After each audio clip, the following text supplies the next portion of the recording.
Hey everyone, welcome to another edition of Sunday Night Geekery. Hard to believe this is number 40. So in 40 weeks or 40 shows, I think. Maybe I missed a couple weeks along the way, but yeah, hard to believe that gotten through that many weeks, having a lot of fun and some good times. So we're waiting for Maddie's daddy to to join us.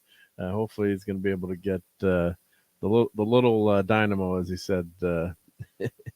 Into bed and to sleep. Well, into bed's not always so tough, but sometimes the sleep is what's really tough. So the little ones sometimes don't want to go rest for the evening. So yep, I've been there, done that. So good luck, the great Steve Mitchum. Yep. So we've got some people in the chat want to say hi to. So Gap Stargate, hail. J-Man swung by. I don't know if he's out watching Highlander 2 again, or he just said stopping by for a quick hello. Polly's Minion and the Pupper, the truck dog. So and congrats on getting that video up over 2,300 hits. That's pretty amazing. So that's really nice, and hopefully we get a truck dog approved stream for tonight. So say hi to see me. Yep. So safe travels wherever you are in the country, helping us get all our goods. You know, I got some stuff from Amazon today. You know, it's amazing. They have Sunday delivery with that. So yeah, it's and we wouldn't have anything if it wasn't for truckers and people getting all our packages delivered. So and so appreciate that. Yep. So Steve says thank you. It's not looking good. I told you not to feed her chocolate today. What are you doing, Steve? We got Hungry for More Orville, aka Good Writing.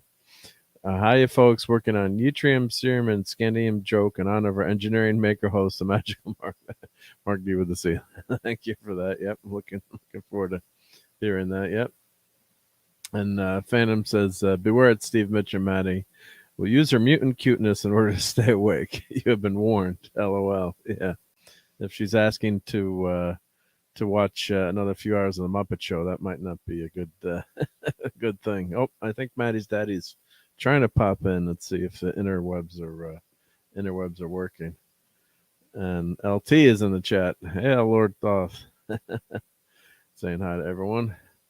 So Hungry says he's been up for 24 hours. Might fade soon, but I'll attempt a Nightcrawler.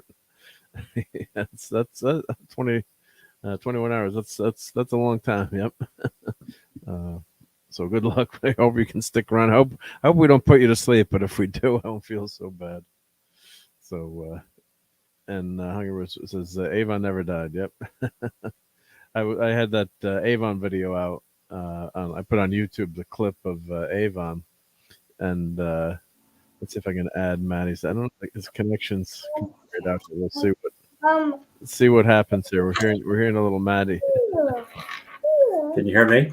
Now I can hear you. Yep, I didn't add you because there was no icon or no picture, so I was wondering what that was. Yep. That's weird. Let me stop and restart the camera. Or maybe there you go. There it is. Yep. Yeah, we'll just do this because she's on my lap. Okay. And she is very energetic. Wow. So if there's an echo, I apologize. She keeps ripping out the headphones. She's typing. Well, headphones are meant to be played with, right? Yeah, I guess so. Oh, hang on. Let me try this again. Oh, Courtney's going to pop in too. Oh, there we go. Well, here, let me put my camera on. Hopefully I won't scare her too much, but can you see what? Hey, Maddie. Say hi. Hi, Mark. Hello. Say, I'm not letting Daddy do anything tonight Yeah, you're not. because I want to run around and play and grab things. See that big smile? I'm not. I'm not going to sleep ever. That's right. Yeah. Oh, who's that? You see the baby? You see the baby? She can see herself, right? Yeah. Yeah, she My can. daughter loved that when I had the video camera, the old style video camera. Well, they still have them where you could flip the, the viewfinder towards towards the person, and Yeah. she like look at herself and just laugh. Yep. Yeah. Yeah. Sorry, I just I couldn't get.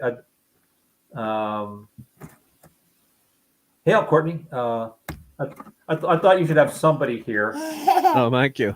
and so we have little Miss Happy. Yeah, This is what my that's life gonna is improve like. the ratings big time. She's always happy. I mean, I'm so. Yeah, look at herself. so What's not to be happy about, right? At that age. so, Hey, okay. If you're oh, yeah. complaining about things at that age, come on. Yeah, yeah. No, she's always been. When she was born, she was smiling, and the doctor said, "Don't get excited. It's probably just gas."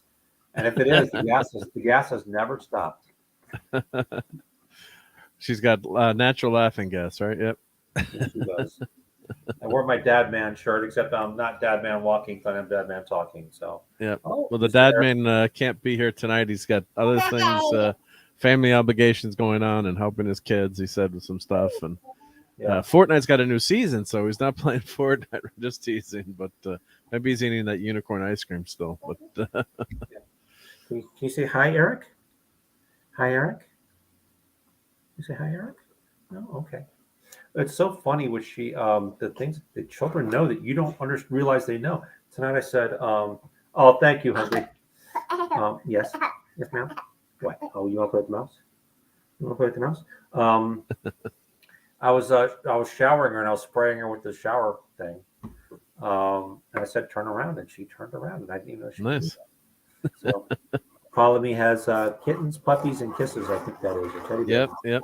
Yep. Her big thing now. For some reason she's in love with circles, and she'll like at night. Sometimes when she's asleep, she'll go circle in her sleep. The circle is now complete. The circle is now complete. When I left you, I was but a baby. Now I am the man. That's Mr. Yeah, Mark. and they fought now an extra 3 times. It's probably gonna be an extra 3 times before the we meet yet again for the third time. Your father's lightsaber. He may or may not have wiped out a bunch of children with it. Yeah. We'll talk about that in a minute. Yeah. Um, Hi, Eric. Thank you for saying hi to Maddie. We appreciate that. Let me see if I can see the comments on this other screen. Yeah, Mr. Mercer talking about cars. Cars? Oh, I got a lot of cars to show tonight if you want. I went Oh, to a car show today. She loves cars. Might show a few of those tonight. Yep. I'll probably do a special show just on the car show today, but we could always show a few cars. Who doesn't like cars, right? There are no Batmobiles there, but it was a lot of fun. Yeah. There's no Batmobiles there, but What it was a did, lot of fun. Maddie, what did you do? Yeah. Oh, there. Oh, she. Is it on YouTube on the other monitor on delay? Well, she changed. Yeah, I'm gonna She's try and put her to bed. talented. Well, she's just so full of. I mean, like we were there, and I was trying to get her to go to bed, and about 10 minutes ago, I realized it ain't gonna happen. So, Yeah. What's around 7 o'clock your time there, right? 7:15. 7:15, and like if I open I don't have blackout curtains because of I can't afford it right now because of stuff going on. So it's really bright. Yeah, depending when the sun is setting too, right? So Yeah, Maddie is playing with the keyboard, so if something weird happens, and you know, if Steve Mitchum disappears, yep. yeah, really. There's no eject button there though, right? Is there what? There's no eject button though, right? It's not like hope- I saw the James Bond car today, so yeah, the DB. Well, it was a DB4 to be technical, but probably was a DB5 there too. But I love the ejector seat. Don't press this button. What does this button do? Is the topic tonight cars? No, I mean I was going to talk, probably lots of Orville and wherever we want to talk about. But I figured I was at the car show today, so show a few pictures of cars. Here, well, Maddie's here. I'll show. So you can see a few pictures of cool cars today. But I've got over 300 pictures, so I've got to narrow it down. But let me pull up my slideshow doohickey here. But so yeah, there's a big car show. It was Saturday and Sunday. I only went today, but some incredibly gorgeous cars. You think you know cars too, and then you see new ones that like, wow, I've never seen that car before. I'm a Mustang guy, so I know Mustangs. I've got a 65 and a 66, which will go to this little monkey once I pass.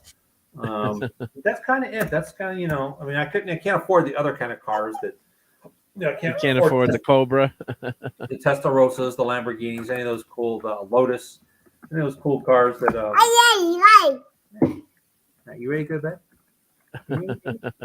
She said, "Maddie, want to go night night? Want to go night night?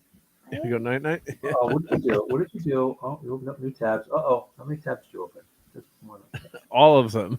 Oh, yeah, really, all of them. Every tab. Yeah. Every tab possible. Yep. That's... so Klobby has all the tabs in the universe. Yeah. Klobby has a commitment with, was it Doomcock tonight? He's on with Doomcock right now. Yep. And he'll swing by after the show's over, I'm sure. Yep. She's waving at you, Mark. Can you wave back? Oh, I can't. Yeah, I have my screen. I can't. Yeah, she's waving. I'm looking for the car pictures. Yeah, I'm looking for the car pictures. Hi, Maddie. I'm going to show you some car pictures in a second. But I exported them from my Lightroom program, and I think I put them in the wrong directory. Let me see where I got to go off screen here for a second and let's see where I put them. Some kind of photographer I am. Let's see which directory they're in. When you export something and then you go to the wrong. Oops, went to the wrong. You're going to the wrong spot. Let's see, where did they end up?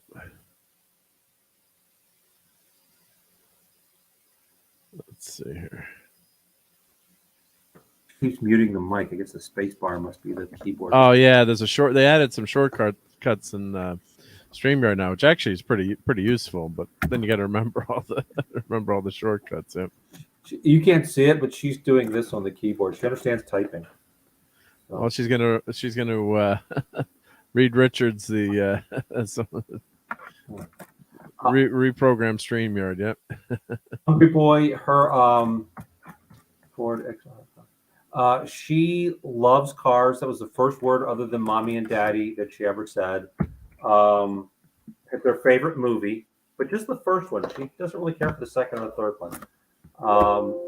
She has toy cars, and we are going Betty bye. Okay, so we're going to say goodbye to Mr. Mark and Miss Courtney and Lord Thoth and Eric K and Apollonie and whoever else. I know I'm forgetting somebody here, but you are just driving Daddy crazy. So we are going to. Oh, here I found the car. So if you want to wait 2 seconds, I know I'm being a bad influence, but let's see. No. I just don't want to hijack. No, this is awesome having Maddie on. That's great. Here we go. I'm looking in the wrong spot here. Let's see. Where'd they go? Let's look at the cars. Let's see. I just got it here. Oh, that's why it's not. Let me. 2 seconds. Minor technical difficulties. Courtney and her dog are waving to Maddie. Maddie can't get down. I know you want to say hi to him. I know you want to talk cars with Mr. Mark, but yeah, I'll just put this on the other. I'll do it the easy way. Put it on the other. I'll start calling you Maddie with a D. Yes. All right, you want to get down? All right, let's get down. All right, here we go. We'll show a few pictures quick here. The other program's not working. The one I usually use on Toxic Tuesday. It's what not program funny. It's not. Well, I use this Thumb Plus program, but it's got a really nice feature for thumbnails. But it's got to scan the directory, so it's not showing me the. I'll just show. This is You know, engineers like to change things, so here we go. The more you overthink the plumbing, the easier it is to stop Yeah. up the drain. this will Do what you this think. will get the job done. That's good. Good enough. Yep. So Maddie, here's some cool cars coming up. Look Oh, at what's that. that, Maddie? What's that? The Lamborghini. Is it a car? Oh, she almost said Lamborghini. She may have tried. No, she started OBS Studio. I don't know how you did that, Maddie. And we got Courtney here. Hey, Courtney. Hello, hello. Hello, Courtney. hello. Say hi to Maddie. Hi, We're all- Maddie. Maddie, you want to say hi? Say hi. Can you say hi? You being shy? Maddie, I think that you're going to play the piano one day. Ooh, maybe You so. look like you're going to play piano the way you were moving your fingers on the computer. Did you hear that? Did you hear that? There's a preschool I want to take her to where they teach them Mandarin, which 我会说普通话, and they teach piano and violin. But I can't seem to get her mom on board, probably because she doesn't want Maddie and me speaking in Mandarin without her being able to understand. Right? Well, Snuggle Buddy? Huh? Snuggle Buddy? So, look, How are you doing, Courtney? Stop! Look. I'm doing well. How are you? Are you back home now, or are you still No. out west? No. I'm still in limbo. All right. Thank you. Doing okay though. Maddie, who's that? Is that Doc? Doc Hudson? That's a cool car, isn't that? It's a car. It's from Cars. It's Doc Hudson. That's awesome. Yeah, it's Doc Hudson, right? Yeah. I knew you couldn't drive. I didn't know you couldn't read. That was a terrible Paul Newman. It was terrible. You have any more? Tried. You have any more from Cars? No, this was that's the only one there, but so cool to see that. And then of course, you know, there's a ton of.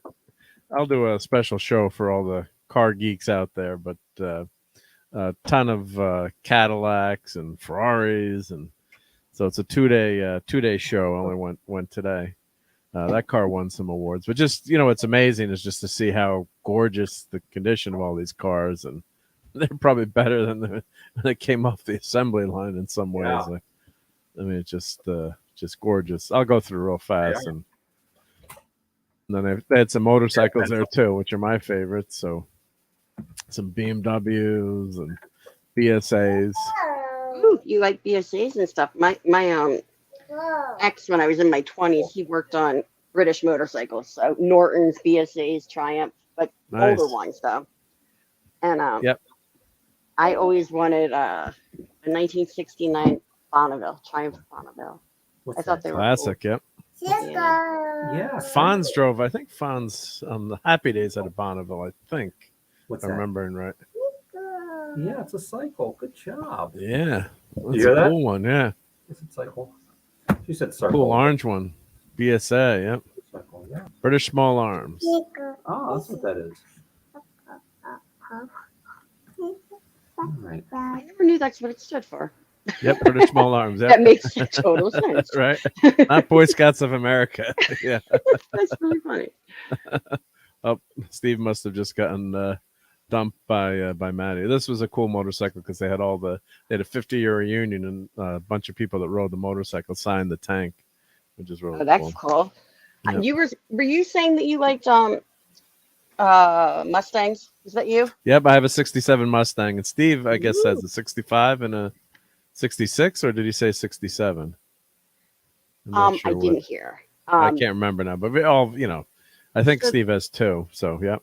The town that I'm in right now, they do what's called the Mustang Roundup every year. Oh, And nice.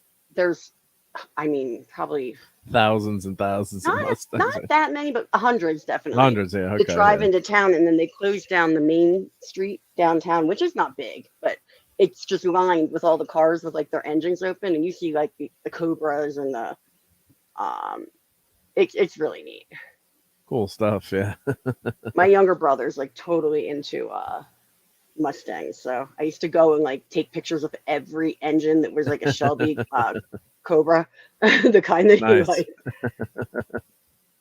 That's really cool, yeah. His That's a first car was- Cunningham. This is a Cunningham. It's a very rare car. There's only like 300 of them in the world, I think. Yeah. Oh, really? There's always a few. Well, I want to say at least two. Yep. So there's some one of the kind cars here too that were interesting. The factory only made like one or two cars, and there's one a Fisker, which is coming up, and it's a guy engineering. He was a racer, and he made one car. Phantom says TR5 was Fonzie's bike. Thank you. Yep. I thought he might have changed motorcycles too at one point, but I can't remember.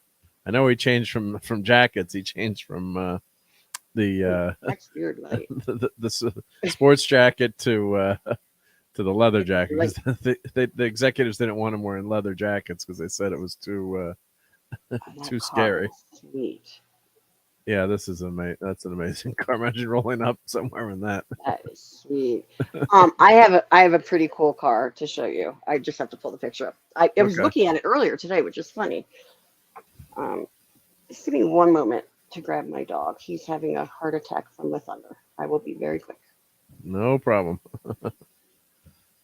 So I don't know if this is a Sunday Night Geek. Well, we can do any subjects we want here, right? So you can geek out with cars, but look at that engine. How gorgeous. I love cars and motorcycles. So yeah. That's just so cool. Yeah, that could be a Batmobile, this one. There we go. That's another Alpha. I could see Bruce Wayne driving that car, yep.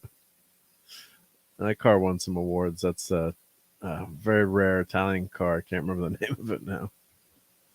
Another Alfa Romeo.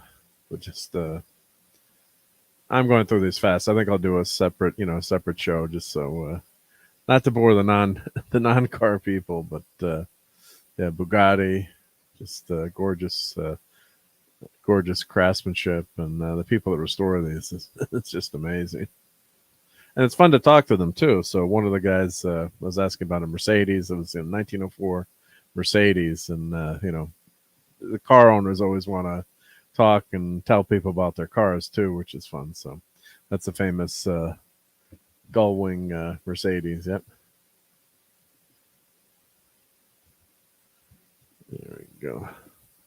I have one of them to show to you. Awesome. My dad, I believe that's what it is. Sorry, just grabbing my scared doggy. My dad had one of these cars until he crashed it. Tire blew out, and then he went off. Nice. Almost got killed. He had a Porsche 924. Yeah, my dad almost had that happen on a motorcycle. It was terrifying. I was wondering, my first week of college, I go to Boston, and I was wondering why I didn't hear from anybody for an entire week. I was like, they don't even miss me. What's happening, right? Yeah. And it turns out my dad was in a coma. Oh, God. But, they didn't tell you? No, because they didn't want to upset me. They didn't want to get you nervous, right? Yeah. And this is before, cell phones every day. And yeah. Oh, that is very, that color and the interior color, it's not the same car, but my dad had a 1956 Benz with like the same kind of bubble I call them the bubble eyes, but they're the headlights. And it had like the wooden dash where you just pulled the button to turn it on. I think it was a 56. Oh, it was nice. navy blue with cherry red, like leather. No key. Yep. Okay, let me just. Yeah, the Hungry Boys mentioned the color. Yeah, the colors on these old cars are gorgeous. Gorgeous paint. Yep. That's a Chrysler 300. That's a cool car too. Yep. Okay, Walter. Very nice. Yep. Right. That could be a Batmobile too. Look at those wings. Yeah. Well, the Batmobile serial, I was just watching some of those episodes, and they didn't have any money to make a Batmobile back then. It was in the 40s, so they just the top down was Bruce Wayne's car, top up was the Batmobile. That's pretty funny. Yeah. And the trucks now too are getting super popular. So even trucks, that aren't that old, from the 70s and 70s and 80s. So these are, this is I think a 77 or 78. So it's fun to like see the cars that your parents drove around in, or you got driven around in it. And then this is a cool one, Power Wagon. And the trucks now are taking off too. Like everyone wants these kind of trucks before you can get them really cheap. Oh, Raquel is here. Thanks for hitting the like button. Yep, we're having a great time. Yep, catch you That's during the week. I'm sorry. Go ahead. Yep. I have the bad headphones on. I'll switch to the good one once they're charged. I did No not problem. hear you. The truck thing. I was going to say that's very interesting that you say that because even the truck that my ex has, well, I drive it when I'm here. I always drove it. It's mine. But I learned to drive stick on it. But it's like it's the last year that they made Toyota Tacoma's stick shift. So it's pretty recent. It's like 2004, I want to say, or 94. Wow. One of the two. 2004. Probably 2004, yeah. But people in this town, and it only has like, it just hit like 100,000 miles. And it's got the TRD like off-road package and whatnot. And people offer like 20 grand for that thing. It's like, that's an older truck. Very wow. Yep. Yeah, no, people love the trucks now too. Plus they were affordable to collect, relatively affordable, you know, like the Broncos, and you know, not that expensive for a while, and then they became cool to own. And now everyone just loves, you know, because they are gorgeous, you know, designs. And plus the older you get, the longer you get out from a certain period, you know, the cooler it looks. Now this car is I think it's a Fisker. It's one off, and the guy made this car, and it's based on the Corvair. So Ralph Nader wrote his book Unsafe at Any Speed, and that kind of killed the Corvair for a while. And so that, you know, he was trying to, I guess, start a car company, made the one car, and it never took off, unfortunately, once that Corvair issue came out. And of course, years passed, you know, they said maybe Ralph Nader wasn't correct too. You know, that was just the Corvair wasn't any more dangerous than other cars at the time, but he singled out the Corvair. So yeah, it's all these great colors and gorgeous, you know, the works of art. Yeah. So, and I love the interior. Like, you know, you saw a lot of the like cherry red leather interior or like the cream white leather interiors and stuff like that. They're just so neat. Yeah, They're look at that! stylish. Look at that engine! How perfect that engine! Let's say I make that bigger. It's like eat off of that. It's like, you know, totally ridiculous. Yeah. All right, I'm finding this car now. I can my dog. You found it? Yep. Well, I've got to find it really quick. I just had to get my dog all settled. Ooh, what was that one? Which one? The one before that. That's a Lancia, a Fiat. I think it's a Fiat. It could be. Okay, I'm looking at the other one. It says Mirage, but I don't know. You know, I got to look up. You know, they had plaques on the ground. You could actually scan and check out each car. But hopefully, I'll do one of them and just find they must have a whole list that you could see which cars were there.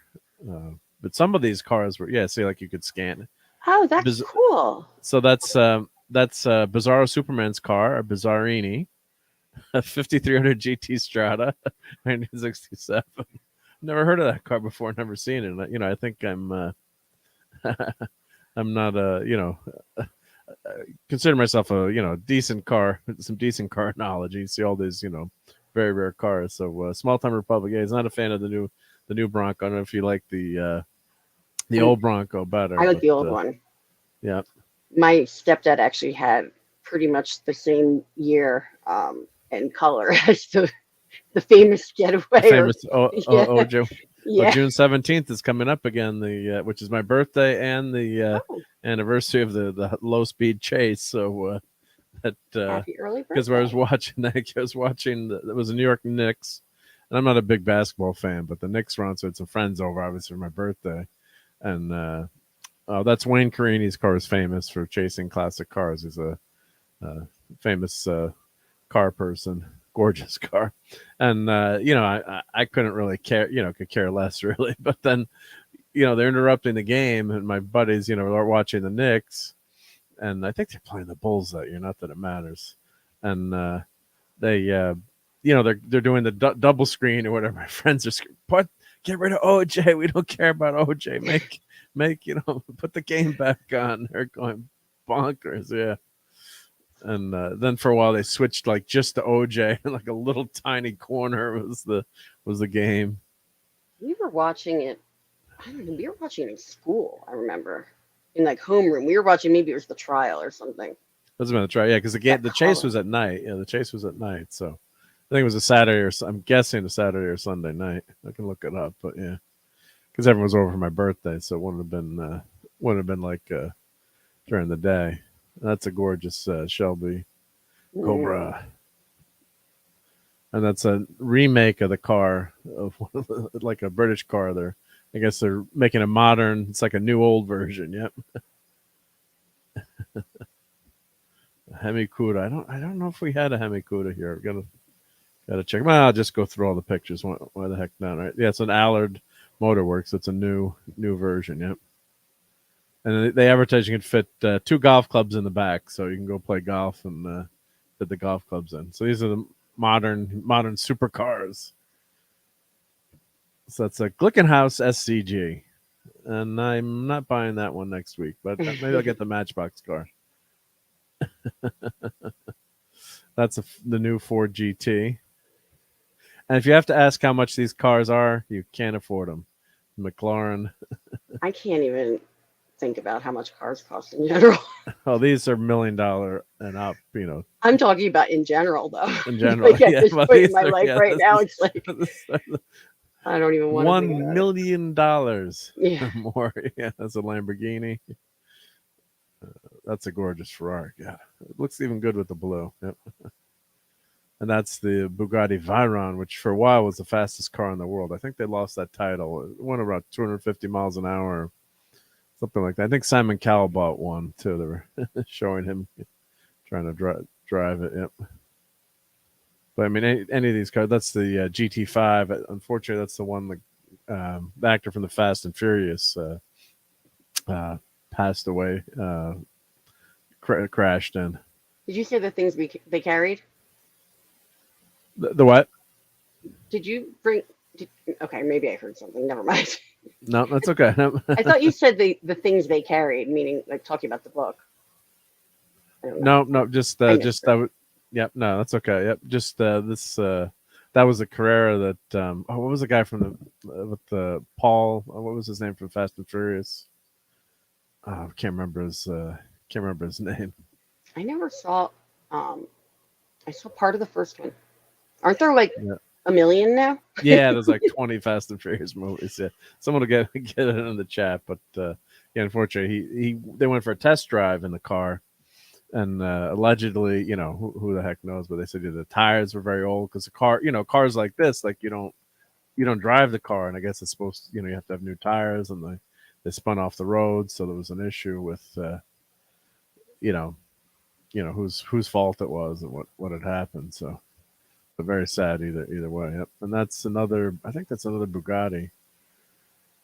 Not sure which model, and that's a Lotus. That's ridiculous. I can't even roll it. It won an award. It's so low to the ground. It's basically a Formula One car. That's, I guess it's street. I don't know if it's street. You probably can't drive that on the street. That's just ridiculous. Yeah, it's got to be just a. I'm assuming it's not street. Like I'll have to look it up. Then they have these hot rods. Yeah. Well, you have to ask how much it is to write the check, right? Yeah. Now this car, look out! Try to drive that car. It's a brand new car they made. Look at the windows in that. How low they are. It's. I went to a different tab. Hold on. I'm lost. That's okay. I got lost. Courtney will be back. Much quicker than that. We can hear you. We can hear you. Oh, I know. I wanted to see it though. I lost it. Yeah. Oh, there. Okay. Look at how low that car, the windows, they chopped it. How would you even see out of that? Yeah. That's like those ridiculous sunglasses from the 80s that like I guess looked cool. Yeah, the guy was driving by, and I'm like, I'm not getting anywhere near this car when he's driving by. It's like they can't even tell where the hell you are. It's like, my God.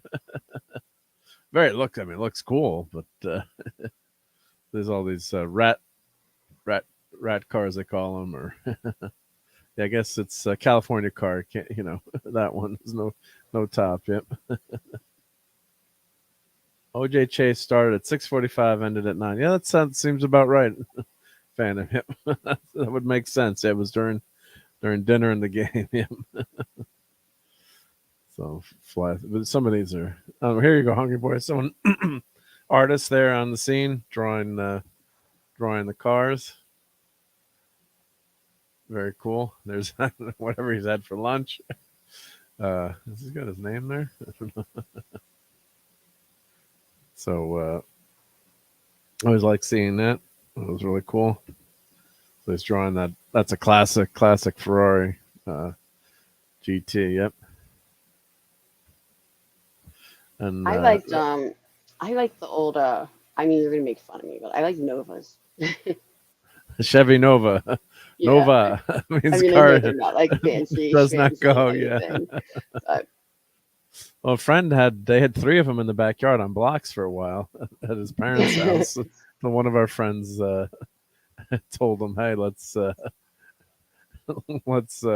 let's get these towed." And then the dad, "What do you mean they only gave us $50 each?" It's like you've had the cars in there for 10 years. Oh, this is a Miami Vice Ferrari.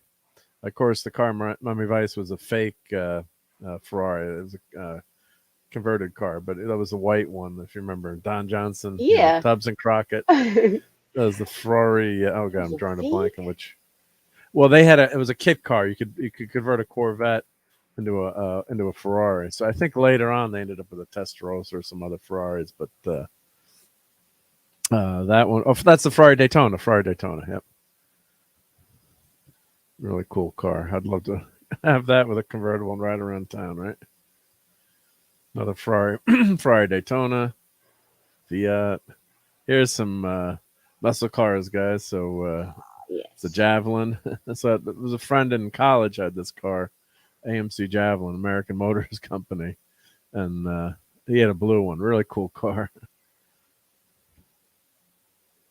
Not very good in the snow though. Oh, here's a Hemi Cuda. There we go. There you go, hungry boy. Cool colors on that one, huh? And here's Steve Misham's not here, but here's a GT 350 from 1968. That's one I'd like to take home. Although I like the 67 year better, but there's a Cuda. Is that like red? Was that one like red on the bottom and It's kind of black like on a the top? pink. It was kind of like a pink color, and then red on the Oh, and bottom, like the matte. fair. Yeah, the Yeah, black it was matte. really cool colors and the matte. Yeah, it was really nice custom paint job. Really cool. And I liked the comment before. He was saying, Hungry was saying the same thing about the car version of the 1985 Grace Jones sunglasses. Yeah, that's for sure. Yeah, that's good eye. And see the '68 Mustang. See this steering wheel? That's like an old man steering wheel. That's just a horrible steering wheel. So the gauges are all the same. I have a '67, so it's virtually identical to a '67. But they had to put in like a safer steering wheel. That's the As if that's any compartment safer. area where you could put things back in Yeah, the days. they I didn't even advertised like my brother had an old car. that these were safety door. The cushions in the handles were safe because it had cushioning. It's like these cars, you get an accident, you were Well, toast. Unfortunately, a lot of those cars were a lot like um was like the metal was more sturdy. yeah. The problem is that you want a car to absorb the energy, so you want it to compress. That's why the racing is so much safer now. So you actually want Ah, the car to absorb all the energy. my So those parents were cars didn't wrong. have any give. So the car would not crunch, and you would just go flying. And of course, no, like my Mustang has only lap belts. There's no shoulder harness. I got to put shoulder harnesses in, Yeah, there and were no seatbelts in or no two of seat them. belts. Yeah, Yeah. no seat belts in the back either. So Hmm. that's the other thing. I got to add some seat. You can add seat belts, but I Do they let gotta you add get them. away with like if it was made without seatbelts? Do they Oh let you yeah, get yeah, away? yeah, yeah, They yeah, do. If you have like a yeah. But classic car or oh something, and yeah, yeah. There's they no like I got pulled over my Mustang one time. The cop said, "Where's your emission sticker?" I said, "There are no emissions on this car. It's a '67. '68 was the first year where they started with some kind of emissions." But like this car's older than me. He's like, "All right, go ahead." He was a young cop, I guess, looking it up. And there's no emission sticker. I'm like, sorry, this car is ruining the planet, but that's my favorite. There's your Aston Martin DB4. I like Aston Martins. Yeah, that's gorgeous there. Yeah. It's 717. This is funny. I was just reading that comment. Yes, I do. Yeah. I remember I still get burns from like seatbelts and stuff. We had that fake, yeah, the vinyl, yep, the fake vinyl seats, yep. Yeah, those cars had a modern car. Modern car goes crunch. Yeah, I love that's that for color. sure. Yeah, yeah, it's the British Love racing that color. green. I can't I'm trying to remember the name. There's an acronym for it. Forgetting what it is now, but It's like almost like army BRG green maybe. or like not army green, like olive green or something. And that's what Yeah, I there's a would little call it. olive to it. Yep, some of these shots came out okay. I think yeah, that's pretty good. That must be a new electric car. I think I found the car. Gosh, why did that take me so long? Yeah. And if I don't find it in the next minute or two, I'll show Yeah, them. no, you got time. Yep, we'll be here for a bit. It will not be the end of the world. These engines are just gorgeous and all the work. Yep. Yeah, my dad was into like a lot of the nicer older cars, and then my family always had Volkswagen, Bugs, Beetles, whatever you want to call them. Like my brother's first car was a 1966, like hunter green VW Bug, and then he had like a Yep. 1970. That was a lot of people's first car. It was a VW Bug, I'm sure. Yep. Cheap, and it got you where you needed to go. I never drove it because I didn't know how to drive stick shift. Ah, I learned when I was 35 years old. I'm surprised, yeah, because that would have been an easy car to learn on, probably. Well, my dad didn't teach me on that car. My dad decided to take me in his like really nice new it was like a I don't know, like a BMW M3 or something that was like Yep. fancy. But And he started me on a hill. Yeah, and on a hill on a farm, and the second I grinded his clutch one time, it was standard, huh? Yeah, but why would you take the BMW yeah, he took me in the Volkswagen's the way fancy to car. go. Yeah, Volkswagen's the way to go. Yeah. He's not very he never roots for me. Yeah, wow. He always roots for my Here's brother. a hill. Here you go. Yeah, it takes a while to learn how to go up I remember the first time it was standard on a hill, and this could be another Batmobile too, maybe, or not the Batman from Batman Begins. Yeah. You know, on jumper. a hill though is actually how I did learn. But I was taught like, but not in traffic though. Not no, like not the first. at all. I remember the first time in traffic, I was like, I can do it. And then after a while, you get so good at it, like you never even put the emergency brake on. You know, the first time you're using the emergency brake, and when I first started. But then you just gun it and go. You never had a problem. I remember those days. Those of panicking. Like if there was a car behind me, I'm like, oh my god, I'm gonna roll into them. Yeah, I'm gonna roll backwards. Sometimes it's not so good idea to go close to the car behind, in front, for the truck or something. Like I remember driving to school in a snowstorm. I wasn't driving. We were in the back of a school bus. And a teacher was behind us, and there was a big, huge hill going up to the school. There was a snowstorm. Of course, back in the day, you went when it was snowing, not like today. And so we're going up the hill, and the bus started stalling. And the teacher was behind us, and the bus is. She was falling way too close. The bus slid backwards and crushed like the front. No one was hurt because it was like so. You could see her face around the back. She's like, no. And it felt bad. We felt bad, but no one got hurt. But the bus must have totaled her car, crushed that front end. So yeah, there's a cute little car for anyone. Yeah. My mom. I just came across this car too. A picture of my mom driving this other car. It was just a Volkswagen Rabbit, but I'll never forget. She left me and my little brother in the car. My little brother was like really young. I was young. I was probably like 7 or something. And she didn't pull the emergency brake, and the car started rolling. And I was like 7 years old. Oh God. Panicking, not knowing what to do. And I remember getting out of the car and like standing behind it, trying to like push. And a couple people saw and were like, "What is this child doing?" Like, yeah, my mom just left me like this. Yep. Well, my friend had a 57 T-Bird or 67. I can't remember what year it was. Maybe it was 67 T-Bird.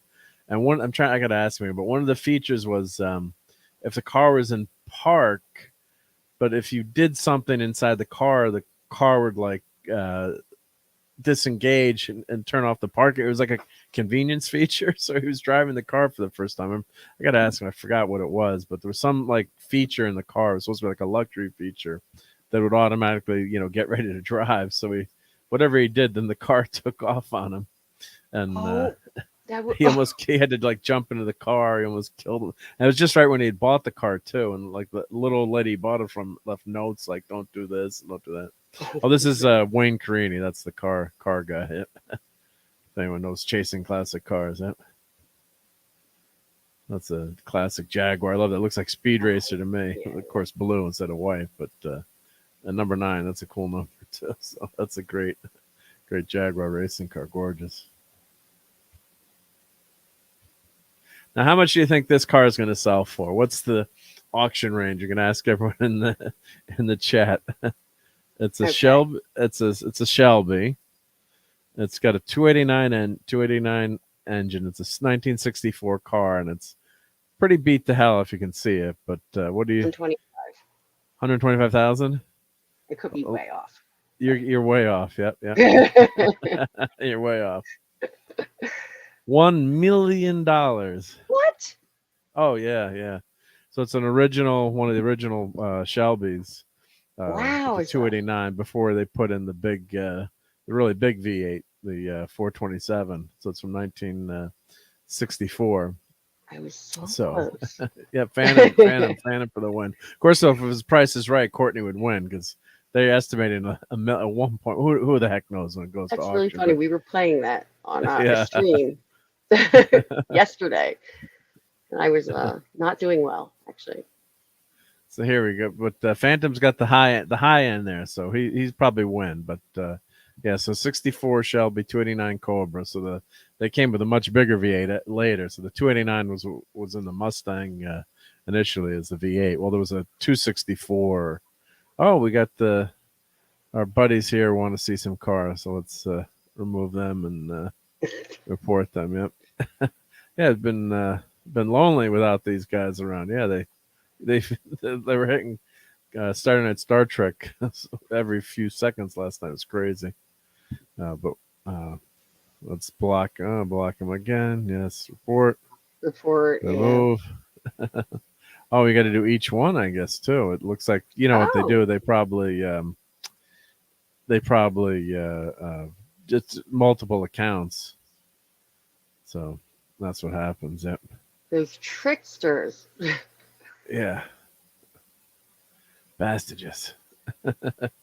So yep. So estimate at auction. So who the heck knows? But 950 to 1.2, and unrestored original survivor with peerless originality. 3 owners of notable provenance, as you can trace the owners. Rare option of luggage rack, removable hardtop, and fog lights. Yeah, gotta have a luggage rack. There's no room in that car. So hidden from view from 78 to 2007.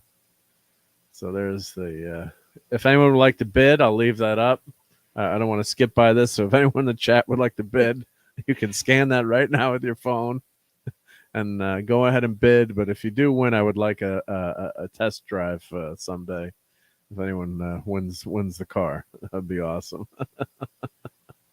So, but it's a piece of history, that car. I don't know how. So it was safety inspected in 1979. Utah Highway Patrol, and of course, being out in Utah, that helps the car survive too. So I don't know. I'm not sure how many Shelbys they made that first year. So Shelby Cobras, but they didn't make many. So that was Carroll Shelby who made the the Shelby Mustang. But these are even this was his first when he made the racing car, the Cobra car. So his most famous car.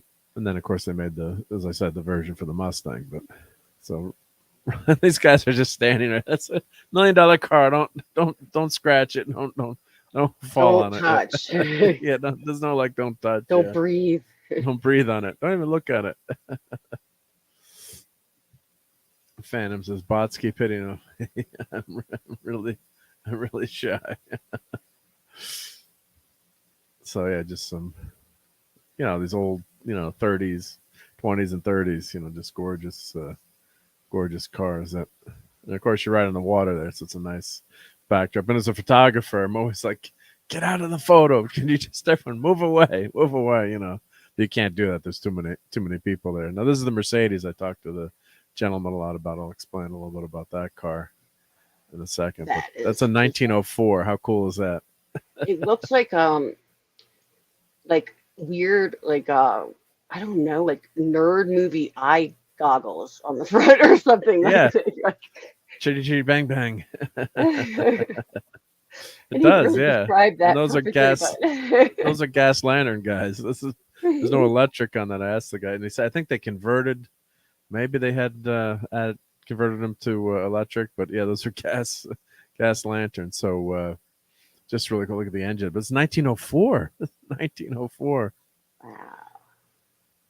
Look all the. I don't even think of them like engine. having cars back then. I know they did. I'm Yeah. just being Well, like, 1870. No, but I mean that was very rare so though. I mean, long. and it looked, looks pretty.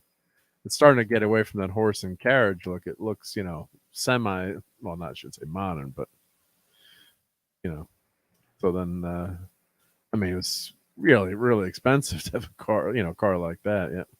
Oh, they have the plaques on. Yeah, USA agents. Yep. And they took the seat off so you could look into the, as an engineer looking at all the gearing and the mechanism. Yeah, try learning to drive that car first. See how that goes. Yeah. Right. I want a Munster mobile. Oh, I don't have a Munster mobile. Yeah, no, I know that those are cool. Yeah, that's the. I want the hearse that Bud Court drives in Harold and Maude. He mixed it with another car. I forget what kind of car it was. Yeah. So these here now when you start the car, there's an oil tank. Hopefully, I have a picture on the other side, and you pump the car to prime it with oil, and then these are all the levels of all the cylinders. So imagine that. So 1, 2, 3, 4, 5, 6. Yeah. So it's a 12-cylinder, right? And you're looking at. So they said the guy that was the passenger had to look at these and make sure there's oil going to all the cylinders. I was self-oiling once it started, and here's the oil reservoir too. You had to check to make sure oil went into there. So it's really, labor intensive to drive because you run out of air in your, oil in your cylinders. You're toast. So there's no computers. The fact that I'm already lost, I would never. Yeah, but imagine. All right, it's time to go. Everyone, check the oil in the cylinders. So you really have to be, know a lot of procedures and the technology and how to get these going. Yeah. Oh, I know it's the wrong color, but just that popped in my mind an old car. Whenever I see old car, where's the wings? Yeah, chitty chitty bang bang. Yep. Yeah, Ian Fleming. Yep. So yeah, this is just amazing. So he was explaining. I should have asked him if I could film him, but explaining how to start the car. It's not you don't just turn the key in 1904, but really cool. And he was a very nice gentleman to talk to. Smith and Mabley, yeah. So commission number, I don't know what that means. Best number, that must be motor and wagon. I don't know what com number and best number. I'm not sure what that means, but that's the chassis and the motor. I guess I'll have to look it up on the internet. I'm sure they have pictures there. So there's another BSA. So then at the end they have everyone lining up for trophies. To get their trophies. And people dress up in period costumes, so which is fun. So everyone in that car was all dressed up. Now there you go. That looks like horse and buggy basically. Yeah. It's like Lancaster, PA. Yeah. Yeah. All right. I was like, can you move those chairs so I don't get the chairs? I'll Photoshop them out of the picture maybe later. So it look better without those chairs there. The red, look at the red of the chairs matches the car almost. Yeah. Just some nice. Wow, that Great stuff. color is But that very color, cool. That's a cool unique. color. Yeah. Yeah. Yeah. We're the USA agents from Uncle. Yeah. Yeah. Imagine having Elon Musk money behind for them and pushing the lake because you can. Yeah. There have been some people have been very, very angry. Yeah. No, but I guess you could. Yeah. But, well, you get fined for polluting, maybe. So that's the Shelby that's going to auction. Yep. I guess it was ended up in Colorado, too. Colorado. Yeah. Maybe it was at the Mustang rally or roundup, whatever they call it. I love that. Aw. Oh, D-type is nice. Yep. So they did the end of the show. They bring every car up and then they talk about all the winners from each state, different classes. So yep, my 2010 Ford Sport Track did not win anything. Yeah, It's did funny not. we're talking about Mustangs, and I was looking through these pictures, and the only thing that came, well, I saw the Volkswagen Rabbit, but then I came across a car that I rented when I was in Hawaii, and I got an upgrade for free, and it was like Yeah. a red convertible Mustang, Oh, like a new nice. Yeah. one, but it was sweet to drive around. Oh, it's fun. Yeah, we rented a convertible going to Florida Keys one year. That was a lot of fun. Yep. There's some They just cool, make you cool feel cars. cool. You get to like do the convertible Yeah. wave, like.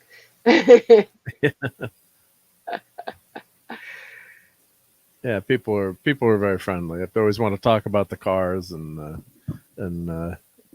wave. Usually they're pretty nice. Yep. It's an Alvis, not to confuse with Elvis. Alvis. And that Aston Martin, the DB4, DB5, yeah, gorgeous, gorgeous cars. Yep. Montana. Yep. Where's Very the other? nice. Yep. Not All right, now National. this car. What if anyone can catch what's unusual about this car? The back, the two mufflers, or the hatchback? Now, something on the car that might catch your eye. I have to make it I know I'm bigger. putting you on the spot, but maybe someone in the chat will guess it. Yep. Uber? Uber. Yeah. Look at that. That's really funny. Oh, I like. the inside looks like there's that pull button thing on the dashboard. Yeah. It could have been a choke. A lot of cars had a choke, so you had to choke for the carburetor before you had automatic chokes. You had to adjust the choke before you started the car. Oh, maybe that's what. I don't know. If you remember it was a part of the starting procedure. You said, or Yeah, you had to like pull this little like knob out. yeah, there was a choke probably. Yeah, so it floods the carburetor, so it changes the fuel air mixture in the car manually. So the old cars, the newer carburetors did it automatically, but an older carburetor, you had to actually adjust the choke. So then once the car warmed up, you could push the choke all the way in, so it enriches the fuel, so it makes it easier for the car to start. But God, I would love, yeah, it'd be cool. It's like, and then I was talking to a person that was walking by. I said, "Oh, I'd like to be picked up in this Uber. It'd be cool." So I don't know if it's sponsored by Uber or if it's just like a joke sticker there, like but that was pretty fun. Yeah. So here's, yep, that's that car. So yeah, you can't see the Uber sticker from the front. So please remember to hit the like button. Thank you, Maddie's daddy. Yep. So yeah, there's probably about $6 to $8 million worth of car right there. So not. I was gonna make a joke to someone like who was walking by, like, "Oh, sorry to get in your way." I'm like, "Oh, it's okay. I'll get it later when I put it in my garage." Yeah, no. Let's see here. This is the end of the show, and people are clearing out. But I just love that. If it that would have been a great picture. If I love that Aston Martin with the tree, and then maybe I'll try to Photoshop everything else out in the background. But would have been a nice picture. Yep. So heading on out, and then there's like one of the car. They're just driving onto the street. That's like a $2 million car, or whatever. Who the heck knows? Just driving out onto the road. Like it's nothing. Here's a classic Bronco. Who said they didn't like was I it don't like the Gap? newer ones. I like the This is the like classic. those. Yeah, I I like think the it more was. square. Those are cool. They remind me of like almost like the old surf like looking ah Oh, what am I trying to say? Like are they were the station wagon you're talking about? The yeah, I think that's what I'm trying to say. yeah, the old the Woody. They call them the Woody station wagon. Yep. Yeah, that's pretty cool. Yeah, so that's a cool one. Yep. So I guess you can rent these cars too. So ride and drive. I don't know if that was in the parking lot. You could do it here, or they're renting classic cars now too. So I did know that. I see that. I've never tried it, but that'd be fun. Yeah, for the weekend. Yeah, so it would. ride and drive with Haggerty. Yep. Yeah. Pretty Why rent a awesome. new car? Rent an old car. Yeah. Three pedals, no problem. We'll teach you. I guess we'll teach you how to stick shift. Yep. Oh yeah, small time. Yeah, that's what I thought. Yep. He doesn't like the look of the new Broncos. Yeah, they rounded them out a lot, but people seem to I think they were selling pretty well. I have to say, but yeah, this is much more square, and probably like you said, the wheelbase was changed out, wider wheelbase. Yep. Do you know I've never changed a tire? Never changed a tire. Yeah. My I'm Mustang, I so could change the tire, embarrassed. I got it down. I could change the tire probably under 10 minutes It's because so because I embarrassing. was so used to working on the car and jacking it up and taking the tire off and had gloves in the back and knew exactly where the jack went and Well, probably could do my it in younger 5 minutes. brother Yeah. was obsessed with cars, so that was just what he did. You know, anything that needed to be done, he would change the oil. Him and my stepdad did a lot of work on. The Yugo set. Yeah. Well, when my tire went on my truck for the first time, I had to. It took me like 10 or 15 minutes just to get the spare out because you're trying to.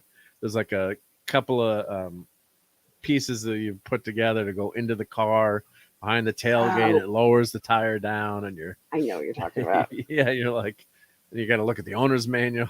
The old Mustang was just in the back, in the trunk, under the cover. Take it off and throw it on.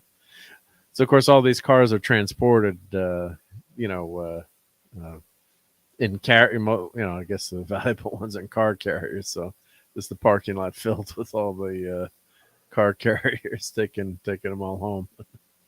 So you see those, yeah, and like the back lifts up on there too, which is like a dump truck, I guess. So it's made to make it obviously easier to load, or they have a ramp. But that's just the engineering nerd and nerd in me. So, but then I'll show one. Let me show one video from the steam car here. Let me Oh, cool. call that out. Let's see if I can find that. There was a steam car that. Let's see, where was that at? Let me find that. So yeah, it was a lot of fun. Here we go. Camera uploads. Where'd it go? Oh, it moved in here. Let me find it here. You got too many pictures. It takes a while to find them all. That's what I'm currently dealing with right now. Trying to find it. Yeah. I mean, it's ridiculous, and I just saw it today. Let's see here. Where was that first? Let's see.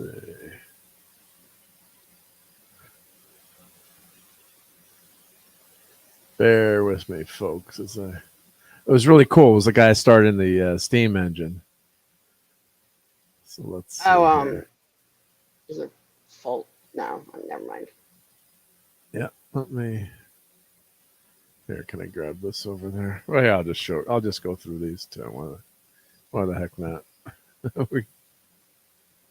I think maybe it'll play the video. So there's that Mercedes again. I just grabbed my cell phone just to grab a few cell phone pictures. So it's a Stanley, and they hate that. I learned today they hated calling it a Stanley steamer. It was the Stanley brothers hated that. Yeah, But that's the same as the hotel. That's the Shining Hotel. It's the same family or guy.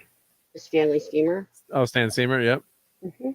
So this car, you need an engineering degree to start.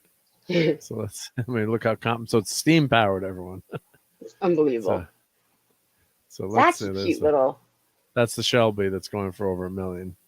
Oh, it looked different from the other angle. Yeah, well, yeah. So I have a wide angle lens on my cell phone, so I took a picture of the camera because I love cameras. The guy's like, "You took a picture of my camera?" I'm like, "Yeah, it's cool. It's the red camera." Cool big cameras like that are cool. Yeah, those are cool. It's a very expensive camera. Yeah. I'm just trying to see where the some of these we've seen before. We'll see if the video pop. I just wanted to show that video with the Stanley, the guy starting the car. That Or maybe it when won't you show like the talk video. about like needing to be an engineer to start a car, it reminds me of my Hammond organ, because I always say it was like it's like a spaceship with all the Yeah. pedals and all the little switches and stuff. Like, how do you Let's do see if anything? this is. There's just some of the cars leaving. I got to find that. Oh, I feel it. I'm close. After all this time, and oh my gosh, I keep passing pictures of we get black widow spiders around here, and we've had like Uh-oh. two that have been in the bathroom on separate occasions when I've been like, occupied or something, and it's like on the wall. You're like, Not good. "Ah." So I would take a picture of it, and I keep passing these spider pictures. I'm like, no, it's that time of year. Maybe this is the. Let's see if this is the not this one. Sorry, guys. I'm just trying. No, it's interesting. Oh, here. This is the. Is that the one? I'm trying to find the. The problem is when you got the videos up, and you're trying to see which one is the.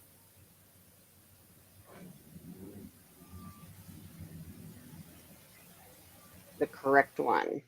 Yeah, which is the correct. Oh, you were talking about people dressing like like In the period of whatever for the car. period, yeah. Yeah, I just scrolled by a picture of me dressed like an Amish girl to go Oh, visit cool. Lancaster, PA. Wouldn't that be like offensive? Isn't that like No. rude? Isn't that Like, why did my mom dress me like that? But I use that photo a lot to mess with people because when people find out I'm Quaker, like they always get Quakerism confused with Oh, they mix like it you're up, yeah. Amish, and I'm like, that's nothing like it. But I'll joke around. I'll be like, oh yeah, this is how I dressed growing up. People are like, whoa. I just think it's funny. Like, it's me and my friend, my mom. Like, we got dressed up. We dressed like the Amish to go to their like. It seems so rude. Well, I'm sure no one said anything, right? I mean, No, they didn't. of course not. But now looking at it, I'm like, that seems so like You were kind of like, what are you like doing? we're mocking them or something. I don't know. Yeah. We weren't, but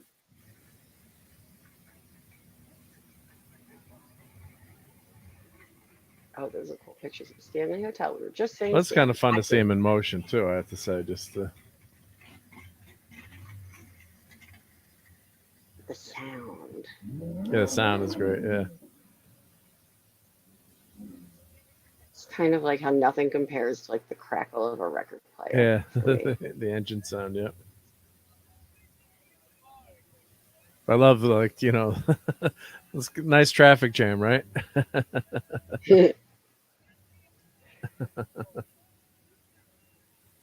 Oh, it's stuck. Yeah. We get the Colorado traffic jams here. That's like a herd of sheep or cattle or just can't go anywhere.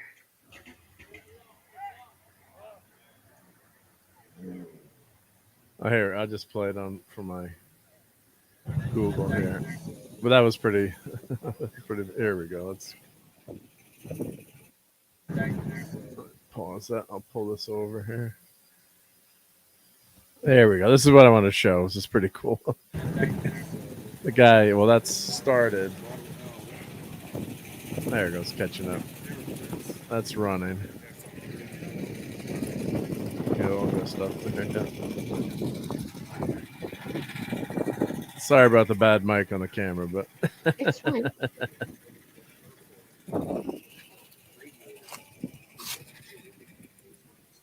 so this guy has got the Stanley steamer, and he's trying to Perfect. trying to start the car. Or he's starting the car, yeah.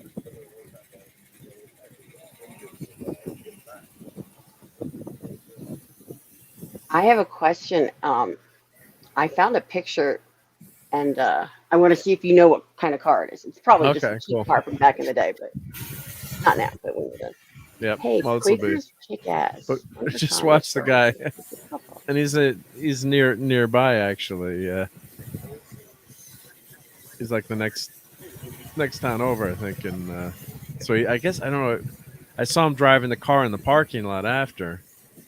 So he got stuck at one point after the show, and then he was driving around the parking garage. So I wonder if it's street legal, if he drove it home or he went. I don't know, but you got to use a torch and you got to get the. It takes like 15 or 20 minutes to get the car going. So the steam is coming out. You got to adjust everything and start the boiler, and it's pretty. But it actually it did set some speed records. Let me turn the steam sound down a little bit.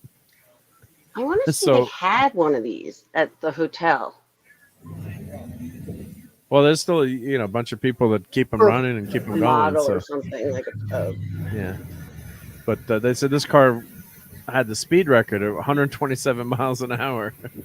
It went. That's so pretty impressive and terrifying. With those like yeah, wheels a and car like that. Yeah.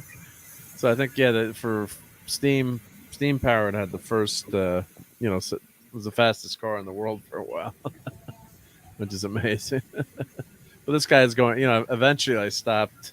I stopped filming, but this guy's going nuts, trying to get. God bless him. I mean, knows his stuff, obviously. But just think of all the work and the valves, and you didn't just. Hey, let's go for a drive, or if you're late for your dentist appointment, we that's have to not do the all this first. yeah. You're not going anywhere. Takes a while to get the car going. But yeah, once it goes, I said it drives really fast. So, pretty cool.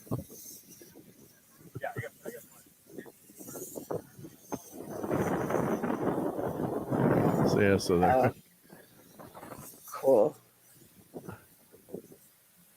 Yeah, and then you can see all the valves, and he keeps adjusting. I have no idea what the heck he's doing. Obviously, looking at the pressure, I guess, in the tank. Like an old boat. Like a Yeah, cook your dinner at the same time too, I guess. But yeah, look at all the controls there. And then it's obviously not easy to drive too. You've got to, it's standard. It's not automatic. Yep. You are kidding me. I looked everywhere and then I found right here on my phone, like first thing. Oh, Steve is back. Hey, Maddie's daddy. Hi. Hey guys, this is Yeah. cool. Clocked at 127, and the boiler went boom. Yeah. Did the driver get killed, Phantom? They usually don't say that, right? Like chitty chitty bang bang. Yeah, yeah. And then you can cook your broccoli. You can steam your broccoli at the same time. It's perfect car for clobbering times because he loves his broccoli, right? I don't think Clobber Times eats vegetables. Yeah, yeah. Small Time Republic. I missed this. I've never driven a stick shift or changed my oil. My man card could be revoked at any time. I at least have you beat with the I can drive a stick shift. Finally. My 65 Mustang, 64 and a half, I guess I should refer to it as a 3-speed. So that's what I learned to drive on. Although it's been years since I've driven a standard. transmission. I think Von Doom would would drive this car, right? A steam car. That's oh, he probably would drive, if not this, I don't know, one of those big mean, big mean long sedans, like from the 30s. Yeah, but well, I guess this car's too small for Victor Von Doom, probably. Yeah, It looks like Chitty Chitty Bang Bang meets the Munsters. yeah. So Da, yeah, da, so da, da, da, da, da, da, da, da. but really, so thanks for indulging me on the car segment. Sorry, my dog just snored really loud. So I found this car. It's going to be on All my right, phone now. can you share it or just show Yeah, it on the well, I screen? can just show it. I'm going to have to Yeah. kind of. Yeah. Hold on. So this is my dad's old car. You probably have to make. Wowzers! Is that a Wow. 300 or a 190? I don't know. Can anyone It tell? looks like a 300 to me. I can't believe Mark even knows the displacement. I just remember. Well, it's a 300 people would SL, yeah, stop us. and the Oh. SL stands for super light. It goes based on the racing car back at the time that was that was so it was basically it was a racing car basically. It's a roadster, right? Isn't it? Yeah, but I mean it was there was like I was Mercedes thinking- Benz's supercar at the time, so it was. There was one more. So when did he have that? That was back. That was in the early '80s, and this is like, so yeah, he it bought got Oh, look at me! I look like a hot mess. Sorry, Hi guys. yeah. No, it's okay. I Sorry. don't really care. It's been raining today and thundering. But yeah, it was in the '80s. So he was and car. then- He must have been a car guy then to have that car. Then. Well, it's an interesting story. My father went on vacation, so the car was taken from him. If you get my gist. Okay. All of his cars were. So I just remember him. I totally lost my train of thought, but I remember we got him like a membership to a subscription to like a car and driver magazine or something like that. Yep. And had the new owner of that car, and it was like 325,000 or something. Like Yeah, now they're insane. worth And he was just worth millions. I mean, so. And then I just want. Oh, and here was another just bug. Not like it matters, but one of the Yeah, VW bugs. I wanted those to are see cool, if yeah. you knew what this. I'm going to share it. What kind of car this was? It's just a picture that I found of my grandma and my grandpa, and it's just, you can't really tell. Like, well, you'll see. It's a cool picture. I promise. Share. Okay. I've talked myself through this. I got it. Now, which one is it though? This one. So, and then if I can make it like bigger, can you see it? I know it doesn't show the whole thing, but would anyone have any idea what that is? let's see here. That's where they went to dinner for their wedding, which I thought was kind of really cool. That's awesome. Wahlburgers. Wahlburgers. Yeah. Well, it's tough to go on just with that, but you got a I split know. windshield. You got a split windshield there, so you could probably date how old the car is. So it's got to be, maybe even 30s. It could be 30s to late 40s. That would make the 50s, sense. the 50s, they would have never had a split windshield like that. Like the They were original both born in the VW. 20s, and they got married probably pretty. What year is it? What year is this picture? Do you know, or I mean, you would know from the wedding date, right? So, Yeah, but I don't know. I mean, it's Uber car nut would maybe be able to figure it out, or but if there were other pictures from back then, but No, that's pretty much. I just have like these cool old pictures, but then I I just love this old other pictures there. car just made me laugh because I have to share. But think of that. Were much simpler times back then. You're on a date, you went to a restaurant, and it wasn't like today where you have these big, lavish weddings. But some of those old time weddings were, my relatives would say were actually ended up being more fun because they're more casual. You were in the church hall, and everyone got drunk, and you had, just food that everyone made or catered. It was a much simpler stuff. Like the wedding in church. Everyone got married in the church hall or somewhere, local restaurant or something. It wasn't This Big, just made me huge, laugh fancy event. Yeah. because this reminds me of the Goonies, and my mom even like my mom looks like Andy. Like I don't know why that made me laugh. You could see it, right? The old Volkswagen Rabbit. Oh, not. Oh, here we go. Here. Oh, Oh, that's yeah. There we go. Yeah, that's awesome. Yeah, so that's late, just blondies. I early. was a blonde. My mom was the That's redhead. like a 78 maybe or an 81. I'm guessing the rabbit, but that was um, really cool. my brother's probably one or two, so it's like probably. It's. I'm assuming it's new, so probably 81 or 82. Yeah. And you're All right, not in so the car I was seat. close. Yeah, Oh, but you do have a roll bar there. yeah. My mom used to get pulled over because we would sit on the back of it, like up top. I mean, she could not control us. It was like, The cop is. You could take them then at or this my point, brother right? just swinging from the roll bar. Yeah. And I remember my mom one time, I specifically remember my mom saying, "Can you control him? Because I can't," about my little brother. Your child needs to be in a car seat. Oh, drive-through burger meal. Dagnabbit will settle for 71 A&W. Oh, I love A&W. Yeah, A&W root beer. Yep. I've only Good ever stuff. been to one, and it was like a classic style one, where they brought your food outside.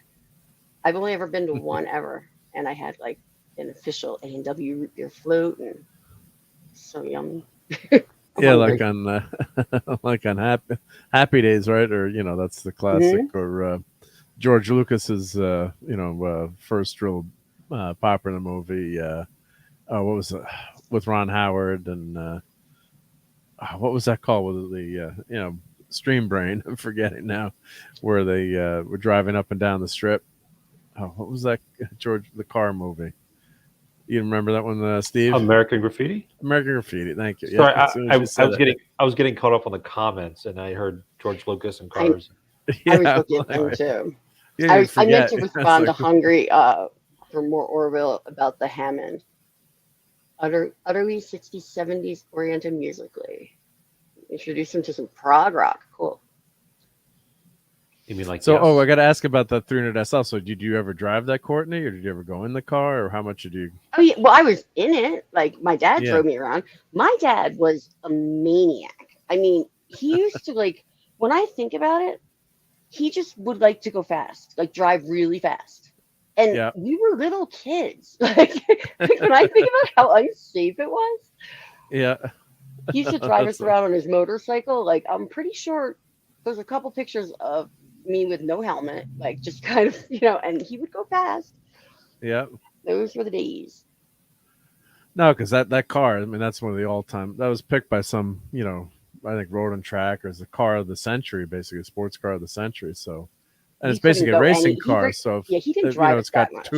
tubular frame. It's a it's a supercar. So it's based on the Mercedes-Benz, a racing car.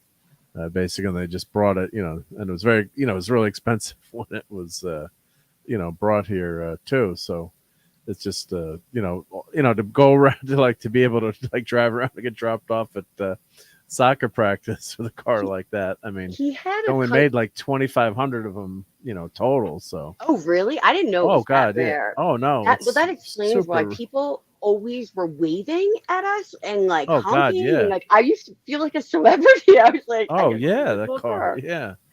I mean, that's a kick-ass car. Yeah. So, I mean, then there was also the 190 version, which was the cheaper version. And my dad said it was the biggest piece of shit Mercedes ever made. But now that car's selling for 300,000 because it's a 1.9 liter. So it was the 190 and it was, didn't have the power. It was like a cheap version. So it was a guy down the street that had one. And my dad didn't really like him or whatever. And he would, he was one of those kind of guys like he wouldn't talk to you unless you could do something for him, basically, right? Even though my Mm. dad spoke French and he spoke French and, had some things in common. It's like my dad was, in the social circles that could do anything for him. So, and then he'd always made fun of the guy. He was like, he treats that, he took care of the car, covered it or whatever. He like showing off, he was like a show off kind of guy. And, My dad was that guy before. Yeah. Like, yeah. but my dad would be like, "That's a 190. That's a piece of shit Mercedes." And now I'm like, Dad's gone now. But he's like, now I was looking it up. Like the car's going for like 300 grand now because it looks like the 300. But but it's nowhere. It's just a pale imitation. But yeah, that must have been fun to. That's part of the fun of going around these cars, and like when I drive my Mustang around, people would wave at you, honk at you, and that kind of stuff. And the extra. Usually they let you merge a little bit easier. Well, not all the time, but sometimes, yeah. Yeah, he had that really cool other Benz too. It was like a 56, I want to say, and it reminded me of like a dragnet car or something. It had that shape, like the bubble. Was it convertible or was it? No, it was just a 4-door, or it was 4-door, yeah. As a 4-door, yeah. And that was the one that I remember the pull button on with like the wooden kind of dashboard. And then he also had it was either a 63 or a 66 ruby red convertible Porsche. And I don't know which, I could tell from a picture, Nice. but I don't know which one it was. Yeah, he was ridiculous. I joke around that like, I always make fun of him because I'm like, you're like the next door neighbors in Christmas Vacation. Like that's like the way he was, because he's so not like that. He was like a Grateful Dead, like he still loves the Dead. He was a Deadhead. It took me to see the Dead when I was a That's kid. But awesome. then all of a sudden he's like this yuppie, like with his cars and stuff. Yeah, well, I mean, yeah, to have a car like that to go around, and it's pretty damn cool. So that's I do that's a lot of the fun. attention from that car, especially. Just like I just remember being like, why is everyone like waving at us? Yeah, that's why. Like, we're at a Yeah, parade. so people are like, that would be like, if you're driving around the Batmobile, right? You're gonna get noticed there in the Batmobile. So yeah, it's that's just an all time classic. Well, you can tell how I'm kind of talking about it too. So it's I got my hat on straight there. Yeah, but yeah, it's one of those all time cool cars. Yeah, it's yep. So your credibility just went up 20-fold with me. Just kidding. It was, and I Oh, even the bots like that car. See all that talk about that car. Yeah. they're like, look, we'll go even cheaper if you let us ride in that car. It's so funny. And I would never have had a picture of that. Somebody, I don't know where my sister-in-law got it. When my dad turned 70, he's 71 now, and looks still. I mean, he's just ridiculous. He's the Does he have next any door cool neighbor. cars now?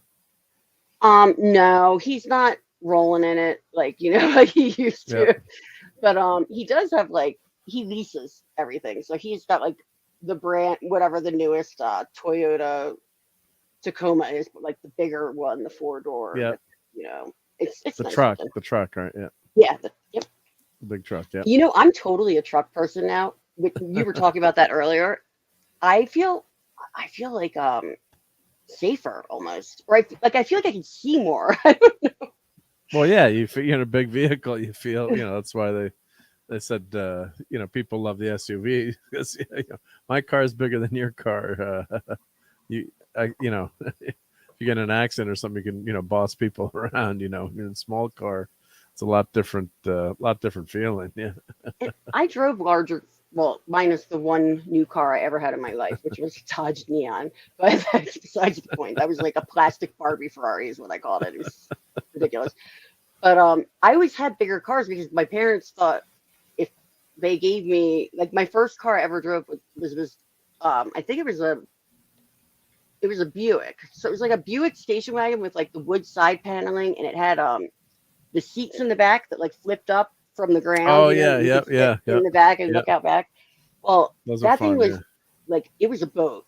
And when I say a boat, it had fishing stickers all over the back. And I drove it to school the first day. And when I went to put it in reverse, it actually beeped when you put it in reverse. Oh yeah, like a truck. Yeah. I may have told that story on some stream before, but I just remember being like mortified. But it was because they used to put the one of the speed. It was my step grandfather's, so they used to like load the boat into the Brady dock. Bunch, the Brady Bunch station wagon. Yep. Well, here we go. Here's some. But thank you for Eric says bots. Thank you for that. And Steve mentioned we're getting some compliments on your arms. I guess you've been working out. I was going to compliment also. I was, and then I read that, and I was like, I'll let him do it. So I'm not. Oh well, you're gonna flex for us, Steve? Just kidding. Well, Courtney is actually a woman, so I mean, I will take it. Although Hungry Boy is just so classy. He always has good things to say about Maddie or everybody. So I love this community. There's great people, really great people. Although we're missing some of our regulars tonight. There's no Captain JT and some Mr. Angel and some of the regulars. I saw that Rachel stopped in for just like 1 second. She missed Maddie because she might have hung around for Maddie. Although I should have clipped Maddie's hair out of her eyes, but thank you for. I don't know Avengers 68. I'm not Clobby. So, but 68 was classic Avengers. So yeah. Oh, a Woody. Woody, the classic. What a name! What a name! It reminds me. I love saw a card. The one I had was like it was just more. I don't know. It was a little bit newer, probably, but bulkier. It was just that thing would not make it up a couple of the roads in this town that like was nearby called Belmont Hills. Where those streets were like this. They were like San Francisco kind of streets. But look how cool that is. Yeah, we had the seats that's what you're talking about. Those jump seats that you could pop up, and you always wanted to. Like a friend had one. Like, can I sit in the way back? I want to sit in the way back, and you couldn't get out. Those were you had cool. to get out That's through like the back. Booth.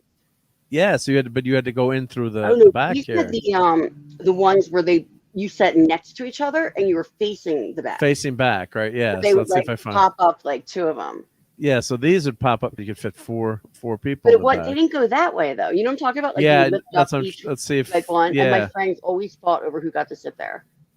Yeah, you always wanted to sit and go backwards. Let's see if these are. That looks a little more like. Here's one. Here is that one. Yeah, there you go. Yeah, that looks That's closer to what I you drew. go backwards. Yeah.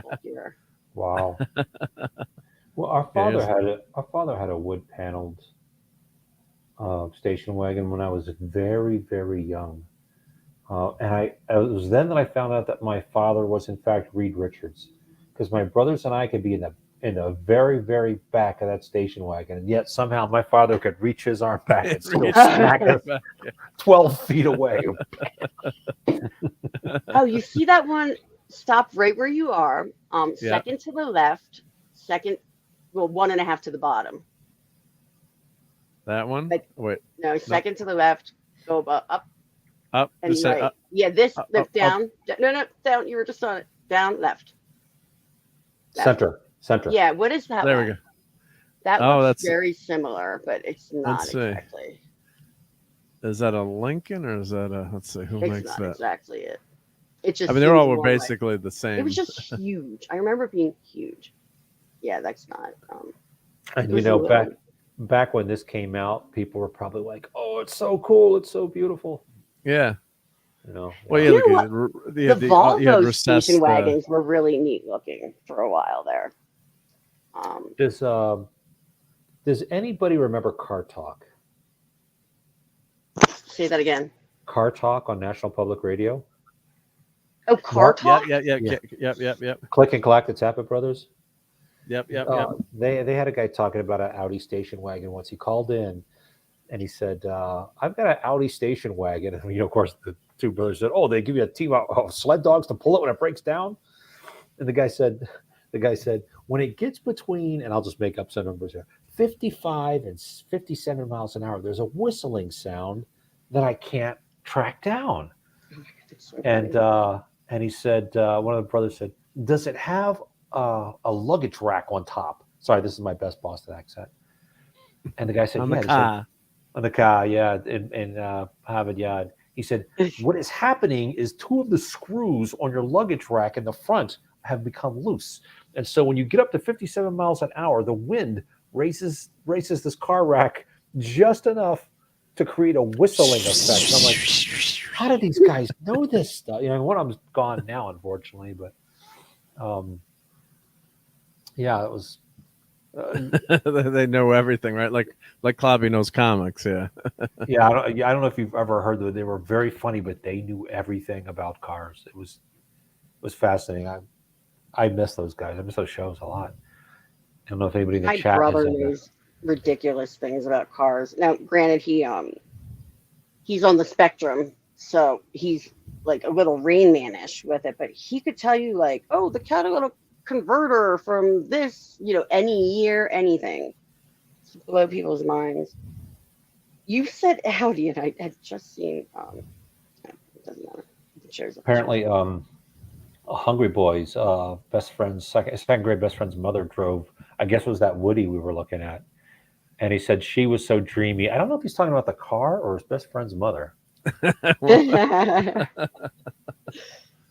mean, let's face it. When we were young, we all had a mom's friend who was kind of hot. all Got a my good fit. all my friends' moms were hot because they were all like, they all got work done and they were all super rich. Really, you're not from Until the California. plastic evaporated.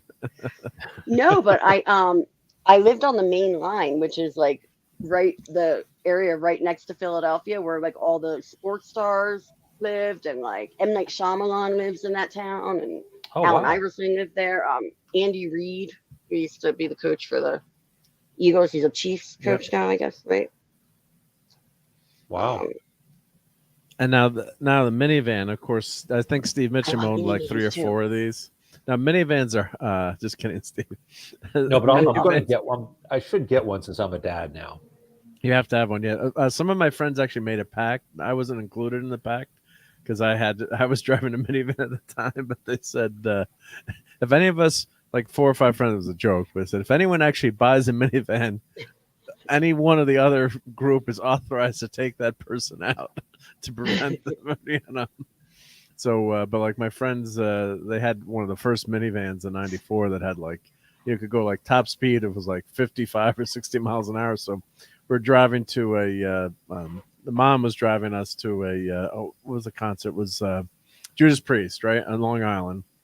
So we're going to see Judas Priest in '84, I guess, or '85. I guess we didn't have licenses yet, or maybe the parents weren't, didn't authorize us to drive. Maybe we probably didn't have our license yet. And we're like halfway there, and my friend Larry goes to my friend Dave. Oh, Dave, you got the tickets on I had a kitchen table. And Larry's like, no, Dave, you got the tickets on the kitchen table, right? And no, Larry, very funny, Larry. You're joking. He's like, no, I'm not joking. Remember I left you the tickets? No, you had the tickets. No, you had the tickets, mother. You had that. So it was like this big fight. And then we got my friend's mom. She's like driving in the left lane at 55 miles an hour, and people are coming up behind her, giving her the finger, and like this red, exact '84 Dodge Caravan, all red. And she's driving. We're going crazy because like you could see people, and she would not get out of the left lane driving 55. We love her, but so we had to like get off on like some exit on Long Island and like call from a cell phone, call from we wish we had a cell phone, call from a pay phone at a gas station. Commander, he was a Navy guy. Commander, you have to drive down. I could hear him swearing like a sailor.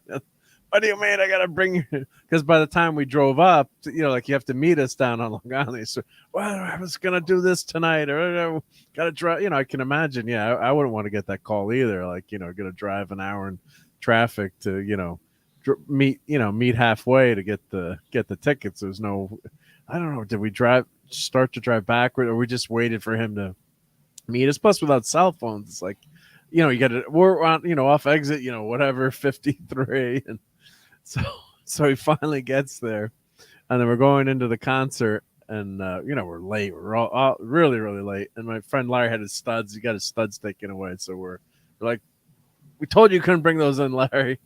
And we get in, they're not playing. He's like, see, we didn't miss anything, guys. And they did, what song? They played three songs.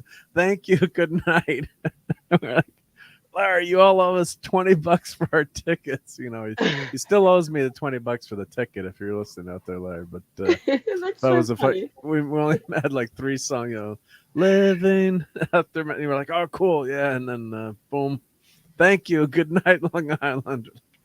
Oh, you have a lot of stories where like you hold things from your childhood, like your group of friends. He has a lot of your bad issues. birthday party or whatever. He has a lot of unresolved issues. Mark's a walking Rodney Dangerfield too. Yeah, and I started when I was a kid. I was breastfed by my father. God. Speaking of Dodge, do they still make Avengers? I don't think so. I don't think so. I That's- think That's too bad because I always wanted to get down to the Dodge plant and watch them. Sorry about this, hungry boy. Assemble Avengers. Avengers Assemble. Yep. But now the funny thing is, minivan. I was just reading an article. You can't get minivans. So my wife has been driving a minivan for the last 20 years. You know, with kids, it's the most practical vehicle. It's like, remember we had like a friend who had like a cool new Jeep. Well, this is back in the 90s. Like, can we take your minivan on the ski trip because we can fit the skis and everyone can sit, and fit in there. So it's definitely the most practical vehicle. But I was reading an article in the Wall Street Journal. They said it's actually, you can't find them now. That they're selling like crazy because people want minivans again. Well, and they got fancy too. Like, Oh yeah, I dated this guy who was a toy collector, so he would always be going to toy shows, and he had a minivan for that reason to pack everything up. you had to put all And your both crap in it. sides, like the doors were like automatic, and the back door was like automatic. It was like super Yeah, fancy. no, the doors are automatic. It's I mean, we didn't get rid of the minivan because we kept Oh my- kids is still that a going to Taurus? college. Station And, wagon. So Sorry, I can't. What'd you say? The station wagon? What? is that a Taurus station wagon? That is a Buick Roadmaster from '96. Oh, I think okay. that's the last station wagon. Yep. So that's the My very mom had a last baby one. Yeah. blue Taurus, and it just Oh, the movie Taurus color wagon. like just made me brought me back. Yeah, I don't know if they'll make. I mean, they kind of have. Like is that a station wagon? I don't know. I mean, I guess it That has like a. More like a limo, kind of like. Yeah, but it's not the old timey huge, Mhm. huge station wagon like there's an Audi station wagon for you. I guess the roof rack is not going to whistle on that one. Yeah. You say, dude, isn't Audi? Because I've always said Audi, but I think on commercials they say Audi. I don't know, Audi. I'm not sure. I've Well, that's an Audi Raquel. myself. Just rolled past. But I'm pumped. Yep. Of course I can't. People are clicking the unsubscribe button as we speak. Better end the Wait, show what was now. that? There's an Audi and an Audi. I don't know. I got to ask my German friends. Don't have Maddie's daddy back. Yeah. We'll resubscribe after that guy's gone. Here we go. You apologize. Yeah, that's from a few minutes Oh. ago. But yeah. No. That was supposed Where's to be the- did, but Dud might be even more apropos. There's some French for you. The Pete Apropos. Green family. Yeah. Pete Green. Well, we got to talk a little bit about the Orville for a few minutes. Then I have have you seen the Orville? I have never seen the Orville, so Oh my goodness gracious! I have nothing to add. Heavens to Murgatroyd. Heavens to Murgatroyd. Oh, I don't maybe know. election stays left.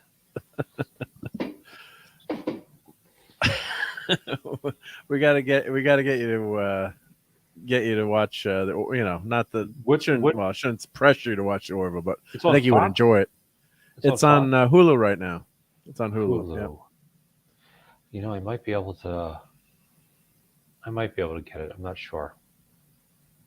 It's on No, Hulu. I yeah. haven't. Is it Orville after? I hope it's not Redenbacher. I hope is it after Orville. No, Wright? it's the Orville. Orville yeah, Wright? it's Orville right. It's a goofy name, Orville. Calling it Orville. I Yeah, the thought it Orville. was going to be this goofy comedy, but Yeah. is it a comedy? mean- What's the genre? Well, the interesting thing is it started off much more comedic. So the first few episodes they had a lot more jokes in the episodes, and then they've kind of dialed down the humor. But there's always an irreverence to it, and there's always some fun jokes. So this first episode was much more serious. Let's see, I'm on Hulu now. Let's see if they have all the seasons here. Let's see here. Let's check here. Let's see. Let me try to navigate this. Let's see.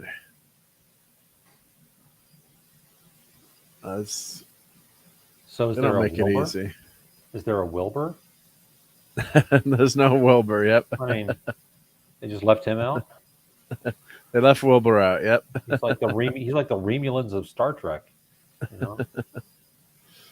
Let's see. Let me just check. Oh yeah, they do have. All right, so I just want to check. Yeah, they do have all 3 seasons of the Orville on Hulu. So Okay. you could sub for 1 month and watch them all. And what some of my friends do, they they'll sub. Wait till the shows that they want to watch are done, and binge watch and then cancel it. Yep. Thank you, Phantom. Yep. So they do have all the. I wasn't sure, with rights issues and things. Sometimes they have, like Yellowstone is on. It's a Paramount show, but it's only streaming on other services. So I think it's on Peacock. It's just a weird weird thing. Yep. So yeah, it's well written. Yeah. So you've never seen it, but it's. Let me show. I'll just show some images from it. So it's Courtney, really kind of a. Do you watch it, Courtney? No, I've never seen it. Okay. And Courtney's never seen the original Star Trek, I think, right? And it is like, I'm so close to starting. Just have her watch. You should just watch, probably, if you like comedy, maybe the Trouble with Tribbles or episode, or a piece of the action, or if you like something that's a little more meaty, City on the Edge of Forever, and those things will probably get you hooked, because there are some episodes that are like the very first one that was aired was the one with the salt vampire, and some people don't really like that one, or God forbid she sees Spock's brain or something like that. So I don't mind. I'm all about like everything, like the style and the colors and everything of the 60s. My favorite color era is the 70s, but because they had like the yellow, brown, the red, like combination. well, in the 60s, when they first got into color, I mean, they went all in. Like if you watch Batman now, greedy. Granted, it was from a comic book. They were going for that, but a lot of those 60s TV shows really, they were like, we have color, throw everything at it. Well, that was the thing. They were like in color. That was like Technicolor. that was like a big. Oh, that was a big, huge, huge deal to have something. I still remember something in Bewitched. color. Elizabeth Montgomery saying, "Stay tuned for Bewitched." And then she would say in her southern accent, "In color," because she had that southern accent. Yeah. Well, I'm working on a new intro because I have entirely too many things in my intro, so I'm doing more of like all the different genres that I like. And one of the what I'm opening a lot of my videos with now. Let's see if I can find this clip. But yeah, that was a huge deal. Like they wanted you to buy a color TV, or like my mom was asking my grandfather, like, can't we get a color TV? But it was expensive. I mean, it was not when they first came out, it wasn't and now when I like show my kids, I kept one of our old black and white TVs that we had as a kid with the antenna, and I showing it to back when you could actually get it to work before they switched to digital. Watching like, my God, Dad, you had to watch shows like that in black and white. Like, yes, then get off my lawn. Yep. So here was the Spidey clip.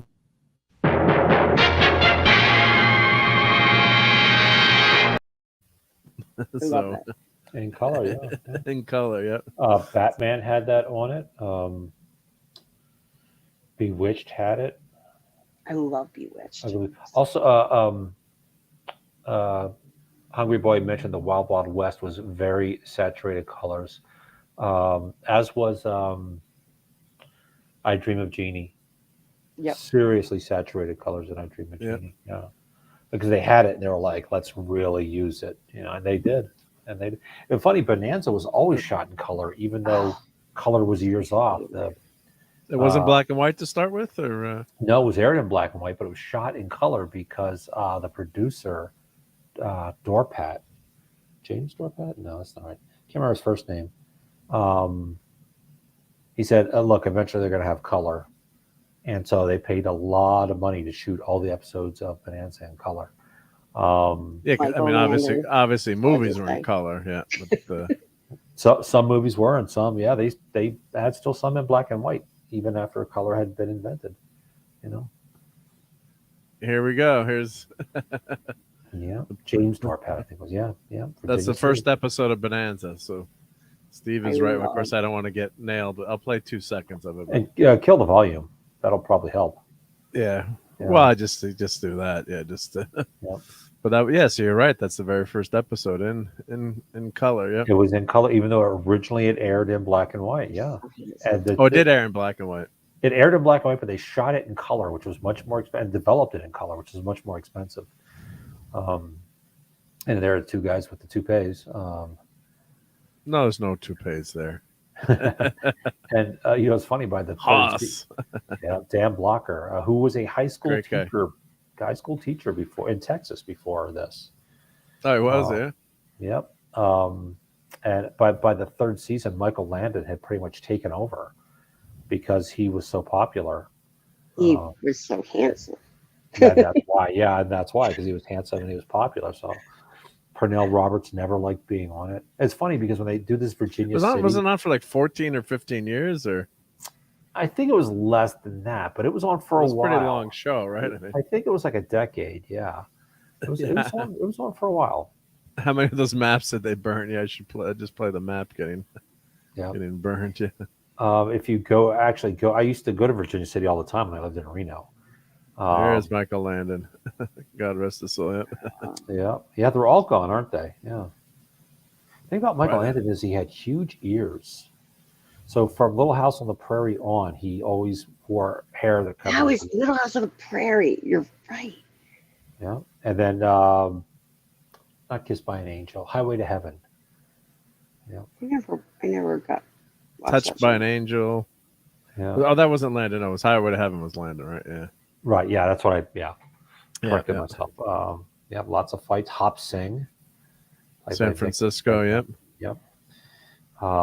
It's funny because Virginia City they have this huge flat Virginia City. Virginia City is essentially one street, about a mile long, and big slope up on one side and big slope down on the other side. But they portray it as this large flat town. You can walk from end to end of Virginia City in about 30 minutes, and you can drive it in about 2, maybe even 1. Yeah, but is that in Virginia? Has 4 40-year-old sons. Well, I think Landon was must have been the. I wonder in real life who was the youngest, but yeah, I think he was. Really funny. I think he was. Yeah, Teenage Werewolf. That's right. I think Michael Landon was in his late 20s or early 30s when it started. Pernell Roberts. The ages were right. Pernell Roberts was the oldest, and then Dan Blocker, and then Pernell Roberts, of course, left, and then Dan Blocker left, and they had Candy, played by David. I don't know if it's pronounced Canary or Canary. I guess Canary. They had the 2 handsome guys. Oh, and there's Yvonne DiCarlo, looking nothing like she did as Herman's wife. No, nothing, right? Yeah, I mean, not if you really look closely, gorgeous lady, but yeah, that must have been. And that's probably not that. What year was this first episode of Bonanza? Let's check here. Late 60s, I think. Ooh, wow. Don't tell Raquel I'm using Google. I'm with Raquel. I do use DuckDuckGo because yeah, I do use it too, but just this in the browser here. So 59 to 73. 1959. Wow. So that picture was from 59. That was the first episode. Yep. Wow. 14 years. Wow. Yeah. Hey, I was right. Yeah. Yep. You sure were. Hungry says sometimes Yvonne. I am right. Yeah. Yeah. Yeah. I was a teenage werewolf. Yep. At 431 episodes. They're gonna start binge watching now. Wow. They had the thing about this show was they had like a lot of the drama stuff, and then they started doing some comedy, and they did some fairly good comedies. There was one where the townspeople wanted to get rid of Sheriff Coffee because this gang was coming to town to get revenge, or not to get revenge, to rob the bank, and they let everybody know they were headed that way. And the only thing that the sheriff did was put bars on the windows of the bank, and everybody is like, "Are you senile? Why are you putting bars on the windows of the bank? They'll just shoot their way in." And when the criminals get there, he stands in front of the bank and says, "We don't want any trouble, boys. Just go in and help yourselves." And so all the bad guys go into the bank, and then he closes the door and locks it, and they're all locked in. Oh yes, you're right. So Pernell Roberts was only on for six seasons. Yep, and he wanted to get out after about 4. He hated it. Did they marry him off on the show, or did they? I wonder what they did. Or did he die? I don't think they ever explained it. I don't think he died. They did do a Chuck Cunningham to him, or Yeah, they kind of Chuck Cunningham because I remember at one point in a later season, Ben Cartwright was introduced. These are my two sons, Hoss and Joe. Anybody know Hoss's actual name? Bueller? Uh, Bueller? Anyone? I don't, but I'm Sure. cheating because I'm on the website. No. Eric We have. Haas Cartwright, but I got it on the Yeah, I was to say screen, so Eric. Yeah. that's not too impressive. Yep. Yep. So yeah, no, I always call Haas. Yeah, so he was on. So Lauren Green was 417, Lennon 416, and Haas was 401. So I guess he left that the 14th season. He was not there for that 14th season, which was did he die 16 while they were episodes. making the show, or did he die after? No, he died out. I'm pretty sure he did. Okay. I think he died out. Well, let's check. But and look at the ratings here. He was number one for a bunch of years. Oh yeah, yeah. 25 million people a week. Yeah, so it was flopping. It was only 17 million people a week watching. But my great grandmother, one of the things I remember watching was wrestling with her and Bonanza. That was one of the things that with Nana would watch watch Bonanza. She loved the show. Yeah, so it was a hugely popular show. Yeah, look at that. So it's only I watch that like all the time. I mean, even I think I started watching it when I was a teenager because it was on maybe TV Land or something. But I still continued to watch it. Like I really loved that show. Yeah, you could watch it. You could binge watch it from beginning to end and start over again because there's so many episodes. Mhm. Hungry Boy says this makes me miss Miguelito Loveless, who was also on Star Trek: The Original Series. And if you watch, because they were both filmed at I think Desilu or at least Paramount. No, because it was Disney. But most of the extras and the guest stars that were on Star Trek also showed up on Daniel Boone. Everybody from I mean like, well, you would a lot. The only one I can name is Ricardo Montalban, and he played it in. He played everything except Mexican. He played a Sikh and he played American Indians. He played Japanese, but I don't think he ever actually played a Mexican. Oh, so he did die young. You're right. I got age 43. He was young, yeah. Pulmonary embolism following gallbladder surgery. Yeah. Oh, okay, that's what it was. I had Blood gallbladder clot. surgery. Oh God. Actually, Well, back then the technology too. So you got a blood clot. Yeah. And gallbladder surgery is considered, pretty common. It's pretty common to have your gallbladder removed. These days, yeah. oh, it was Yeah. a very I was in and out the same day. It left me with 4 pretty cool looking scars. No, that's Because cool. they did like laparoscopic, like, and I guess like puffed my belly out or something. Wow. So they did have him die in the series too. So they referenced. They said allegedly this is the first time TV history show dealt with even mentioned the death of one of his characters. Specifics as to the death were not discussed in the series, but some years later, in Bonanza: The Next Generation, I didn't even know there was a Next Generation. One character said Hoss drowned trying to save another one's life. Yep. Wow. Did not know that. Yeah.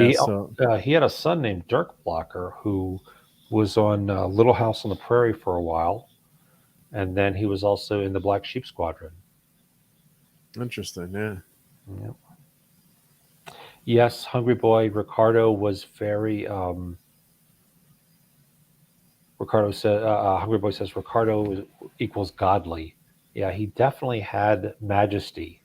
I think is the best word to describe Ricardo Montalban. Yep, that's for sure. Yeah, definitely. Yep. He was also a Mr. Universe contestant. I don't think he did very well. People think that to this day, people think that the muscles in his chest were prosthetic, and that was really him. That's why he was cast. Was because he had muscles and he could act, and there were not a lot in those days. There was pretty much him and William Smith. Yeah, no, I mean that's the chest was not fake yet. So Yep, he was a Definitely bodybuilder. As was I think you know this already. As was Sean Connery. Sean Connery was a bodybuilder too. I mean, they weren't roided out freaks back then. It was I'm sure there were steroids around, but those guys were. But there was that famous picture of Sean Connery doing the handstand. Oh, handstand!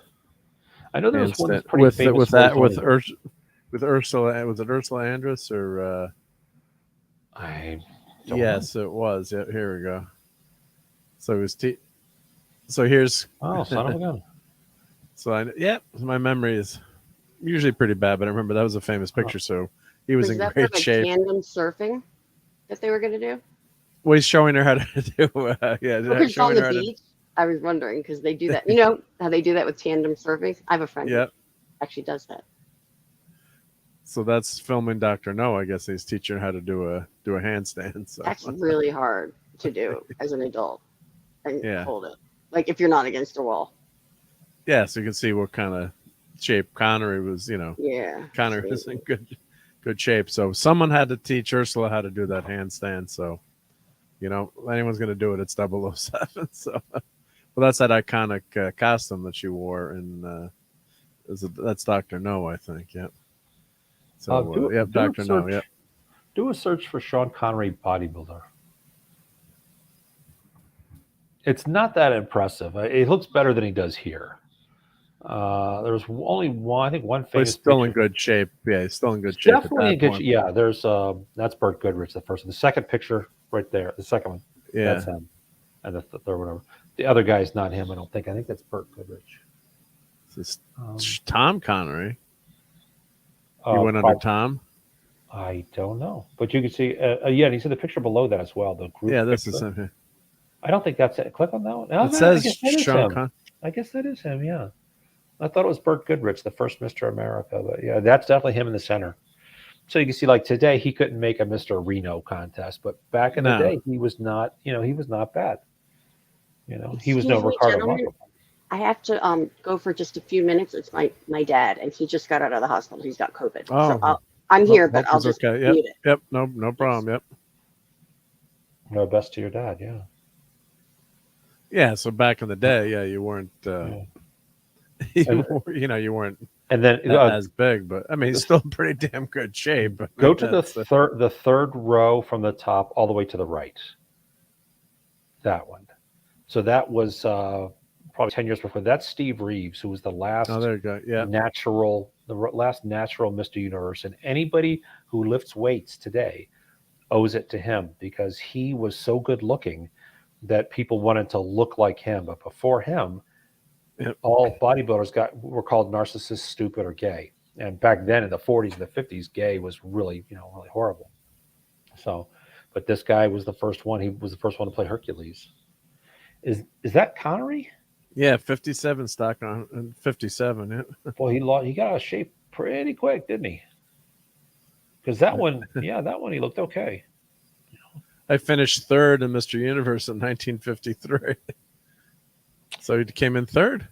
I think he came in third in his weight class or something. His weight class, right? Yeah. Yeah, and there were a couple different Mr. Universes because there was like the NABBA and the IFBB didn't exist yet. But what's the AAU? So there were a couple different Mr. Universes. So he may have won. It's like in martial arts. In martial arts, you will meet every school has somebody who's world champion, but there's like 7,000 different organizations. So there's enough room for everybody to be world champion. But yeah, so there's Bond and also Highlander. Yeah. And Zardoz. See if they have any pictures. I never searched this. See if there's any pictures of Ricardo Montalban, like bodybuilder pictures of him. Oh, we got Bordis is here as we're looking at pictures of naked men. Mostly naked men. What the hell? That's Sean Hey, Connery. dude. That's 007. That's 007, Clubby. Oh, in that case, it's okay. Yeah. And we were talking about Ricardo Montalban, and I mentioned how, like, to this day, and you know this, to this day, some people think that his muscles were a prosthetic, and it wasn't. That he was a Mr. Universe contestant. Wow, like I just left one conversation about him for another one. Go ahead. Oh wow, yeah. So Right, like, yeah. search for Ricardo Montalban bodybuilders. I don't know if there are any pictures of him, but there might be. But You never know. it looks like Sean Connery lost his muscle mass pretty quick. But then he Sail into history. I was about to quote him, but it's got a bad word. Oops. Sean Connery lifted weights with his eyebrow. Ball. Travis Ball. I love him. Love that guy. Yeah, And you see, he was in shape. He was a good. He was probably in better shape when he was played Khan in the Wrath of Khan. But he was a competitive Yeah. bodybuilder. Yeah, he competed briefly. I don't think he got very, very far, but he was a good actor, and like Well, it I was worked out, saying, obviously, right? yeah. But he had that kind of regal, his accent and his manner and his acting. Yeah. And he had a very kind of majestic air about him, Yeah. Um, Oh, yeah. so, Yeah, he and was I- excellent. I also mentioned Claudia before you got here that if you watch Daniel Boone, this is how we kind of got on this. If you watch Daniel Boone, most of the guest stars and extras on Daniel Boone were also, you see them on Star Trek too. Oh, Like, yeah. The guys playing yeah. Fizbin and Ricardo Montalban, and Oh, Ricardo God, yeah. Montalban played a Native American, I should say, in both Bonanza and Daniel Boone. Yeah. When I still Yeah. used to flip channels a lot, Claude and I used to play this game if we were ever sitting around. We'd spot the Star Trek actor if it's an old show from the 60s. Oh yeah. Meaning someone who's been on Star Trek, not the main crew or anything. The female in the cage, the young Susan Oliver. Susan Oliver. Yeah, Love her.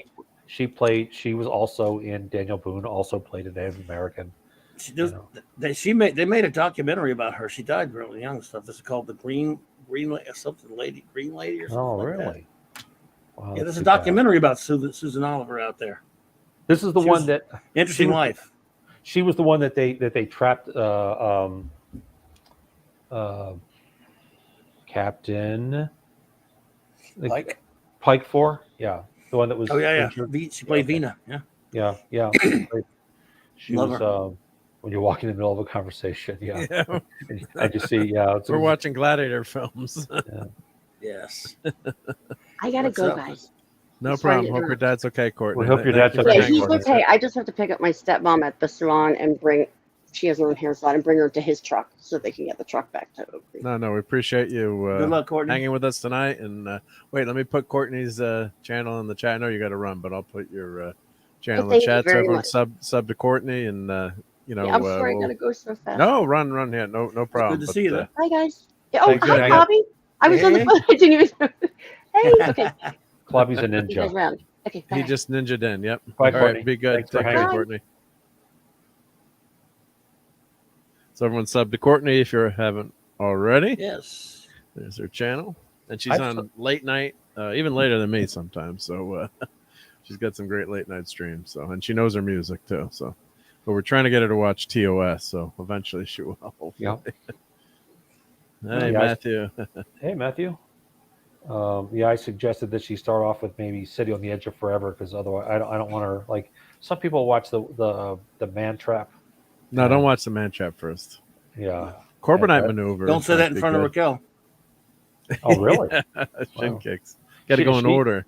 Well, she dropped wants to in go- first. No, she wants to go prod order, but yeah, Prod order, right? she likes the man trap. Yeah. I don't like What? the Man Trap. I guess. Yeah. I don't like the way they deal with. They don't try to reason with the creature. It's just treated like a monster of the week type character. That's why they ran it first. Yep. Lost in space type character. Yep.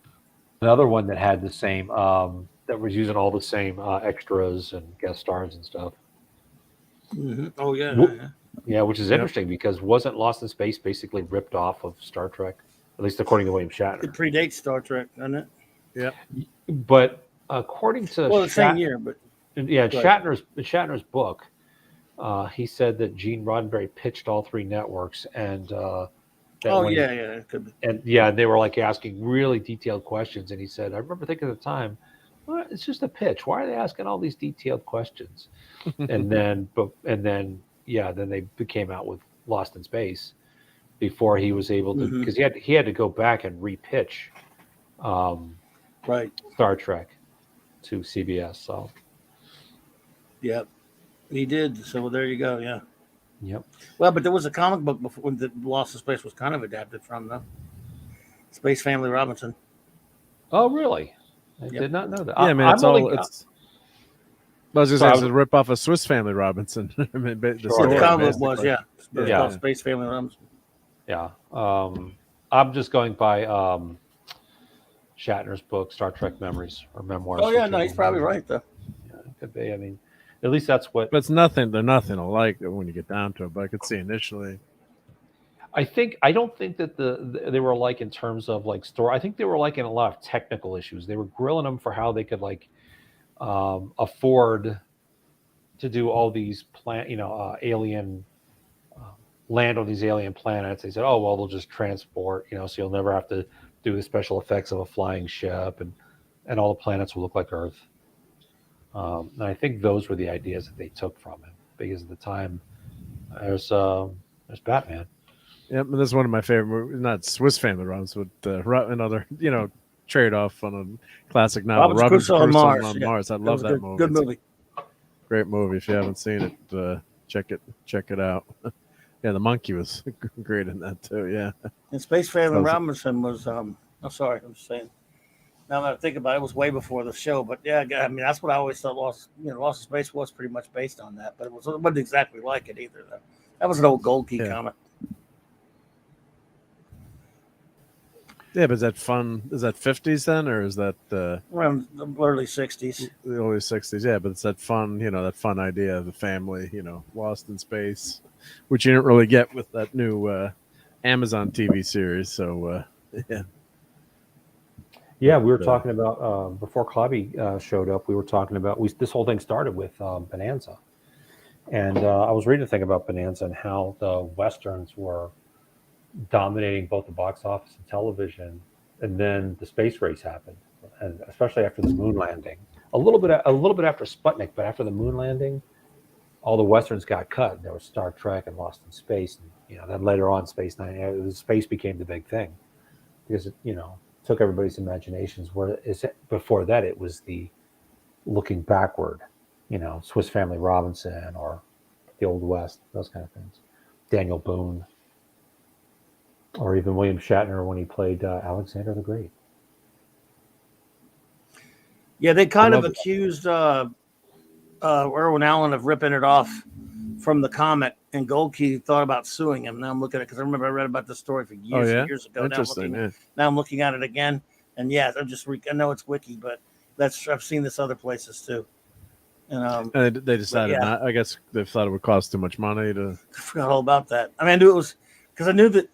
It wasn't an adaptation, but that it was that Gold Key thought that Irwin Allen was ripping it off. Maybe he was ripping off Roddenberry too for all you know. But God, this looks definitely like a rip off to me. I mean, God. But this was before the show. But yeah, the show. No, but I mean, yeah, but I can see why they thought that. Yeah, but it was also both of them borrowed from a like a novel from like the early 1800s of all things, but the Swiss Family Robinson story, which is from the 1800s, right? So the how Swiss does Family the copyright Robinson? go So then? Yeah. it was just that they put them in space. Yes. So who? It's the idea to put them in space is very cool, but yeah, it's a copy of the kernel of the ideas there from the public domain. But yeah, did just it before him. Yeah, but looking at these covers, I mean, this screams Lost in Space to me, just from not reading any of these, but just if you change the cover to Lost in Space, Speak of the Devil, look at that. I wonder when that one came out. Was that one? Yeah. So what year was that? When they're calling this it Lost in Space. This was the early 60. But was the show out 63? Then? No, the show was like 60. Was it 65 or something? No, but yeah. So they're calling it. They're saying Lost in Space here. What? Well, I mean, on the cover. So they're Lost in Space. Yes. Yeah, Space Family Robinson, Lost in Space. Yeah, that's right. Yeah. Let me check my comic book. That even looks like the same font that was just. But they might have done that modified. That was later in the series. It didn't always say that on the comic. They might have put that on there after the show started. I have to look at the issue numbers. Well, that's what I'm wondering. Yeah, if they added that once the TV show was on. I think like 50 something issues to that. Let me see. Let me check on the CG. The G CD, I should say. The Wild Wild West had a cyborg assassin in the 60s, nearly 10 years before Deathlock. He had a voice effect using a technique using part of what made the Dalek voices. That's Hungry Boy. Yeah. Hungry Boy and Fan Outsider and Clobby, they just know their stuff. I mean, yep. They do. I don't know anything. Let's see. 50. Yeah. That's the Sergeant Schultz defense. I'm not I know dang. that. Trying to think when they started putting Lost in Space on the cover. Because the first 14 issues, according to this, looks like it was for 1966. It was Western, which is Gold Key. Yeah, so it's, let me. But 14 issues of it. So where's 15? I'm just downloading some new covers here. Gold Key did a Lost in Space comic. Yeah, we got bots. Is Eric here? I'll jump on as best I can. Let's see here. Let's see if I can find the Gold Key. Yeah, I think that's a different series that they just see. These are great covers. Raquel would love these covers. You should show her these. Here we go. So, 1967, Lost in Space. Then it was the series. They changed. They started another series. Or, let's see, where it was called Space Family Robinson Lost in Space. First issue is issue 21. Oh no, but that was after the show had been around. So there was Space Family Robinson. Then later they did a show. Gold Key actually did a show about the show, but they did say it was weird. They kept their name Space Family Robinson, Lost in Space. Oh, interesting. That's why it's different. But that was later after the show got going. Yeah. So what issue is that right there? This is issue 15. So okay. Yeah, 14 says Space Family Robinson. Yeah, 15. And then 15 is when they took up the numbering. Thing is, let's see here. And Gold Key never has the numbers on the covers. So Lost in Space, the first episode aired 65, it looks like. Let's see. Yeah. 1965, I guess. Yeah. That was years later. Here we go. CGC. I mean, GCD is always the best place to go for that kind of stuff. Well, we want you to throw it on. You can throw it on the screen if you got it. Yeah. Okay, so this is when it went back. Yeah, in 66. Yeah, so right after the. Yeah. This is a show had been out a year, but it didn't look like the show yet at this point. Yeah. So they don't have the characters from the. Yeah, they don't. Not till later. Let me see where it started. See where it started looking like the show. So at some point, they probably brought it back. Let's see. And science fiction was so popular in the 60s too, with the space race and yeah. Oh, here we go. This that looks like what was that? Let's see here.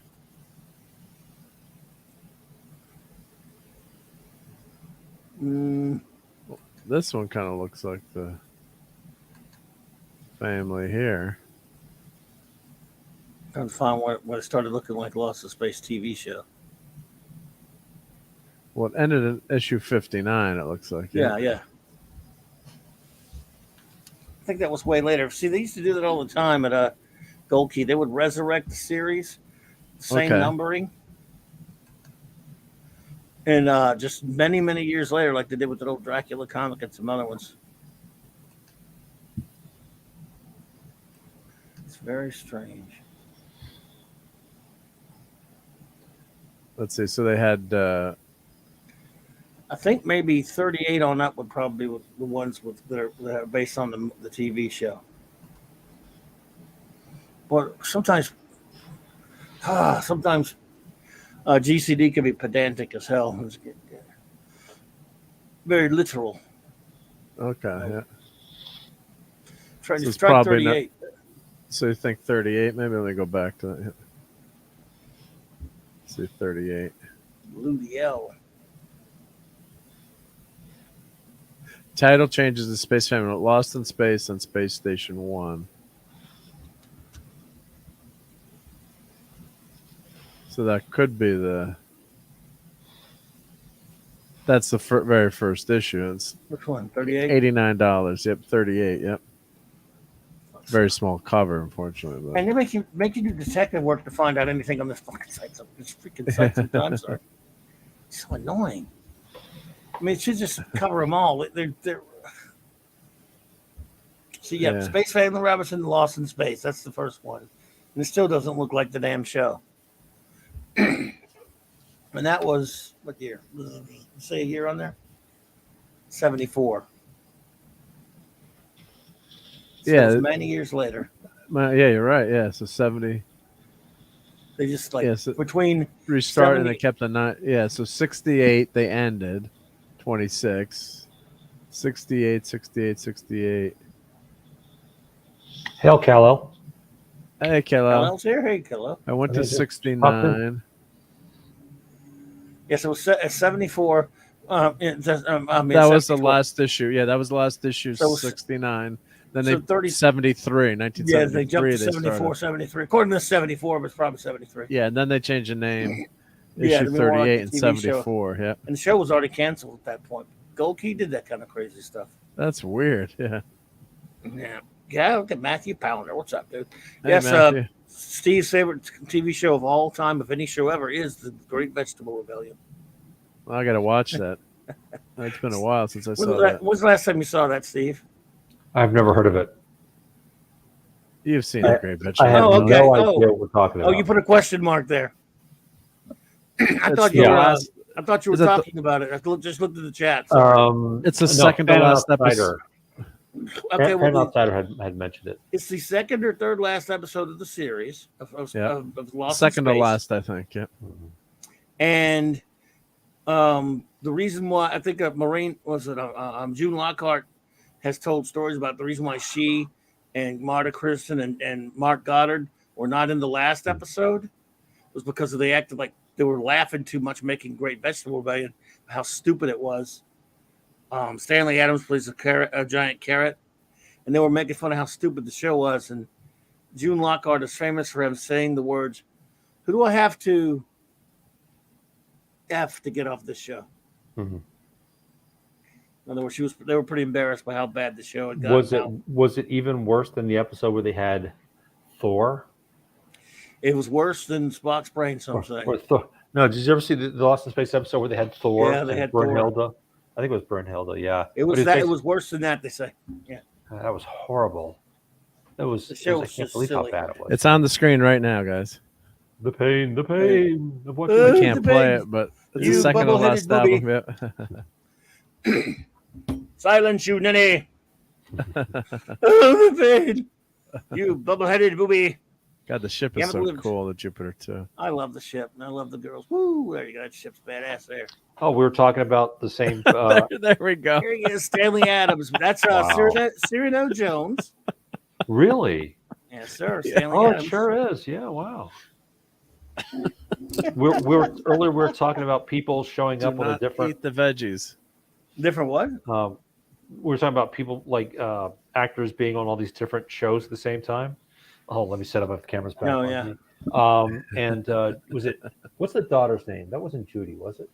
Judy Robinson and Penny Robinson were the daughters. Penny. Yeah. Penny also played Daniel Boone's daughter, Jemima. Oh, yeah, that's right. Yeah, that's Angela Cartwright. Angela Cartwright, yeah. And her sister was an alien. Well, I mean, I'm not here to judge. I mean, we've all got our the movie, but yes. Oh, okay.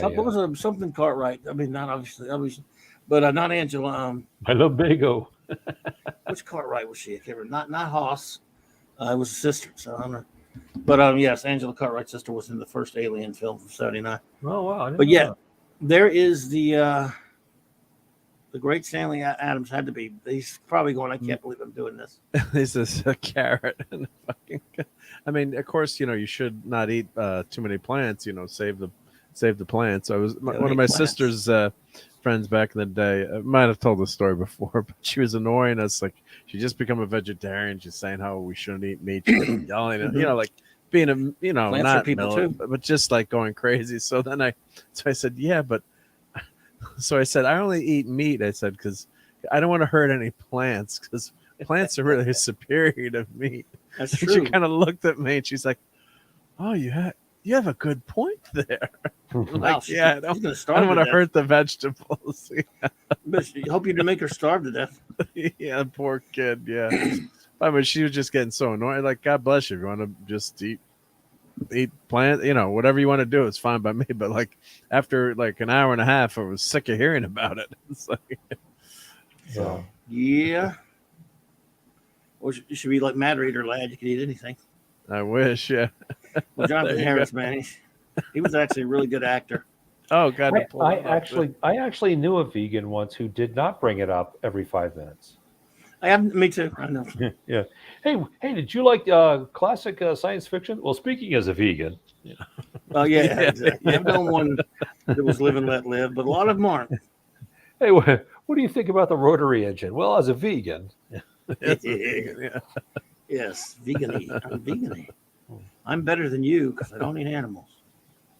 But they're tasty. They're tasty. Yeah. A Phantom Outsider brought up Attack of the Killer Tomatoes. I knew somebody would. Who wouldn't? Yeah. Well, look, if you just don't want to Wow. eat animals, if you don't want to eat animals, just go to McDonald's. They don't serve anything to do with animals. Wow, this is. Oh, their French fries are good. Yeah. So you've never seen this episode, Steve? I have never seen this episode. A tribble. Yeah. Captain Kirk. Friend Kirk. Friend Kirk. Friend Kirk. Yeah. Friend Kirk. Yeah. A darling little tribble. And as captain, I want 2 things done. First, find Cyrano Jones. Find Cyrano Jones. And second, close that door. Close that door. That's a great I don't like you, Mr. trap. Mitchum. I wonder why. I can never find my camera. Jim, Mark, this Mitchum is a Klingon. Clubby used to do this at his shop all the time with Klingons because he had. I walk Klingons. up with the tribbles and go, "Yep, they don't like you, Mr. Mitchum." Yep, I remember that. Yeah, or he'd go, a tribble, a tribble, Tribble? a A tribble. tribble. Then you hear that music. So who did you have the crush on Clobbering Times? Penny? No, she was. Remember when she showed up? She's not a fairly cute girl right there, but no, it's and that lady was my mom because that was my family when I was a kid. So no, it was Judy. Judy. Matthew Powder said, "I'm Soylentarian." There she is. That's There awesome, you go. Matthew. Oh, my first love right there. That's what I was Batgirl was trying my to find a first picture. lust, but she was my first love. Oh my! I saw her not too recent. It was fairly recently. There's this, and there's a YouTube. It's actually a show. I think it runs on San Francisco television, but they also show it on YouTube called Creature Features. With this really old rock and roll guy that everyone knows who he is. I can't remember his name, but he's kind of a washout old dude, kind of a funny, crazy, weirdy, just like a Dr. Shock type thing or a Morgan type where he introduces a really bad, cheesy old horror film or something. And he always gets a celebrity to sit through the whole thing with him, or a modern, like a C-list celebrity. Gary Beekler went on there one time. Mark Gary went on there from Oh, interesting. Yeah. a couple times. Well, one night I was after I watched the Gary when he had her on. This is only like a couple years ago. He is too. She's still there, and yes, she's an older lady. And I'm like, oh my God, I love you. I saw her come once. And I was afraid to go talk to her because I love her so much. I didn't want to spend money because I would have bought like everything she was selling. Give another picture. Yeah. There's an example of a guy who was too cool like that, and he became such a dork later. Billy Mummy was a great actor, and he was great on Babylon 5 as an adult. That's the only good acting job he did as an adult. But as a person, and wishing people to the cornfield. Oh, really? Oh, that's too bad. He's just kind of a. That story that what Jerry Doyle said about him, the guy who played Garibaldi on Babylon 5. He said, they were. This is the early '90s, and you were just dovetails what you were talking about, Steve, about vegans and stuff. They had a big like after party from rap party, and it was big catered there. And they had steak and lobster and all kind of old stuff at this bar. And Jerry Doyle walks up to Billy. They were friendly, he was on the show together. He says, "Hey, aren't you eating any of this? Look at all this lobster, look at all this steak." And Billy Mummy, in that self-righteous, sanctimonious vegan type way, says, "I don't eat my friends." So a little bit later, Jerry Doyle's walking out and he sees Billy Mummy pull him out in his new Jag. with leather seats. He goes, "Hey Billy, you don't eat your friends. Huh? You sit on your friends, right?" We got so mad at him. I thought Billy Mummy would have said, "You're a bad man. You're a very bad man. I'll send you into the cornfield." He probably did say that too. He was great on Babylon 5. It's just, I was like, dude, don't say something stupid. Just say you can just say I'm a vegetarian, and that's fine. You know, whatever, so man. no one's gonna get mad. Eat my friends. Like, you're a monster because you're eating my friends. Like, shut up, punk. You dumbass.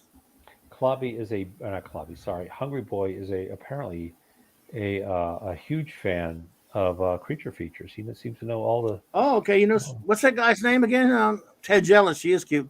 What's the guy's name on Vince? On Creatures. Okay. Oh, okay, thank you. Oh, cool. I just forgot the guy's name. I have nothing against him. I think he's pretty funny, actually. But yes, you know Gary from Nerdrotic. I don't know if you're familiar with Gary from Nerdrotic, Hungry Boy, but he was on there a couple times, on Creature Features. I watch it sometimes, and again, he has some celebs, and so cool. What was that show? Was that basically like he'd introduce a movie and then he'd show the movie? They would show the movie. It was kind of like an Elvira show. Yeah, during the breaks he would talk to before. Before. I think you'd have to say Elvira was like Creature Features. Okay. Yeah, I'm sure. But Creature Features. Early 60s. Well, this Creature Features we're talking about is new. I don't know if this is a different guy. Okay. They put it on YouTube regularly, but so it's all over YouTube. But even though it does run in San Francisco, but this guy, during the breaks of the show, he would interview his guests and stuff. And he's a pretty laid back kind of a funny guy. I like him, but he was just a rock singer that I can't remember who's. Hunger Boy could tell us apparently. A rock singer, somebody famous? Yeah, I mean, it seems to be. I mean, it seems like Alice Cooper would be the perfect choice. He's that kind of guy, but I mean, what's the guy's name? Hungry Boy? Do you remember? Vincent Van Dahl. What's it? Oh, that guy. Okay, he was a rock singer. I think he wasn't. He wasn't. What was he? What was his deal? It's too bad 70s isn't here. It's a new version of the Bob Wilkins show from '69 through. Okay, cool. When I was a very young boy in Illinois, WGN used to run Creature Features. Okay. And my parents would go out on Saturday nights, and the three of us would pull out the fold-out bed in the living room and watch scary movies, and then not be able to sleep. Okay. Yeah, I got you. We in Baton Rouge when I was a kid, we had Dr. Shock. And other people in New Orleans, they had Morgus. Hmm. Up north they had Svengoolie was up north. That was later though, wasn't it? What? Wasn't that like the 80s? What? Svengoolie. I don't know. I didn't have them. I just heard people talk about it before. I knew that was up north. They had Dr. Shock. They had Creature Features in the 60s in Illinois. Vince is a character, not real. Thank you. Sorry. Oh, there you go. Good, Steve. Oh no, I was just say that in the 60s they had Creature Features, and I remember watching Dracula, and there was somebody at a circus or something, and they have a Dracula's body, and the guy pulls out a stake, and Dracula immediately comes to life and says, "Drop the stake." I don't remember that, but J25 says he was actually featured in a Millionaire Matchmaker episode. I don't know. Me and him. Okay. Van Dahl was? I mean, that got acted out. He made his money with a software company, I believe. Okay. I did not know that. Sorry, Steve. No, and Clobberin Times wishes he was in this photo right now, right? That's true, Matthew Pounder. Miguel Ferrer and Billy Mummy did create the Marvel comic character Comic Man. It was a miniseries. I bought that.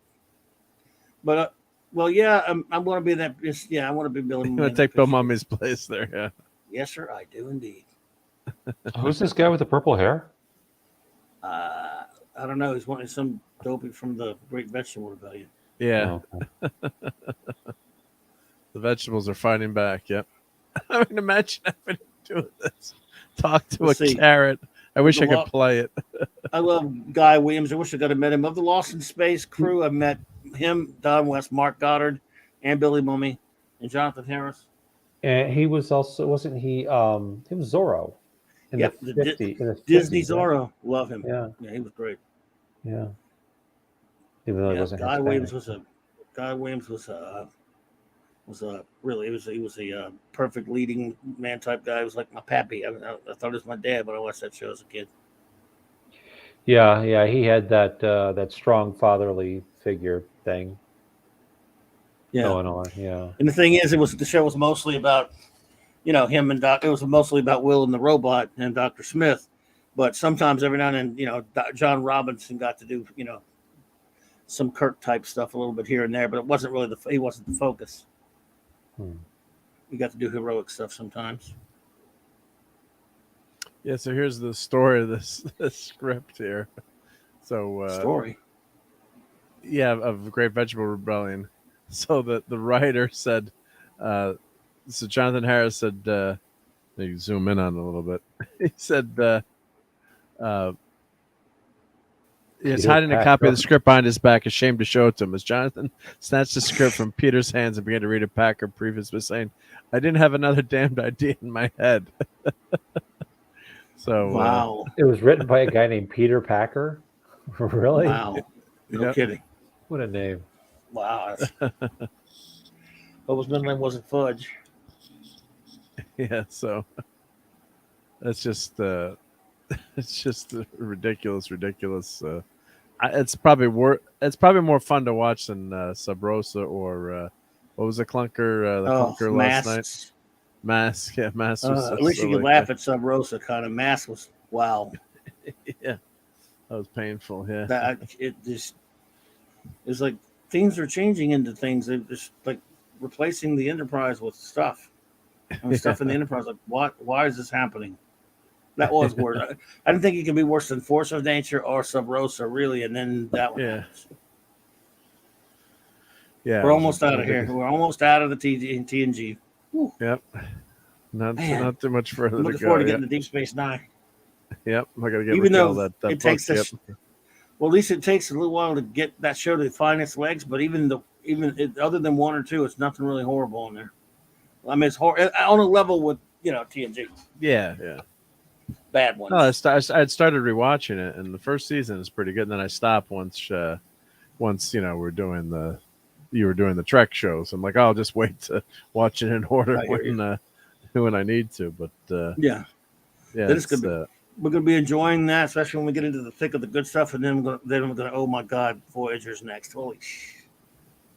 How many seasons of Voyager were there? 7? 7. The 7 of Voyager. You ever watch Voyager, Steve? I watched every. I actually liked the last 3 seasons of Voyager. I think there were some okay ones at that point. I think, but it's tough to get to. I thought there were some really great ones. Actually, I thought A Year in Hell was great. Oh yeah, like that one. Yeah. Except there was like 2 episodes in Hell, and then it ended. But yeah. I thought they should have done more of that on the show. They always never seemed to run out of stuff, or they always were way too powerful. I think, or they didn't want to show the ship breaking down, or that's why the Year in Hell was really cool. Yeah, I like the Barclay episodes, but there were some good ones. It's just that crew wasn't. I mean, I don't like that crew as much. Right now, they're on the level of TNG, but the crew on DS9 is so good. All of them. And I thought DS9 was very, it's just my opinion, and I know it's different from but for me, it was just very boring. It was very oatmeal. I thought that back when it first came on too, but now I love it. Yeah, a lot of people said once they took on some of the actors from TNG that it got better. Like they did. The only one was Worf, but that was the 4th season though. Chief O'Brien was the whole time. And Chief O'Brien, right? Yeah. Yeah, but he was really great on there. And his wife Kiko, but she's barely on TNG. But Keiko, yeah. But it was.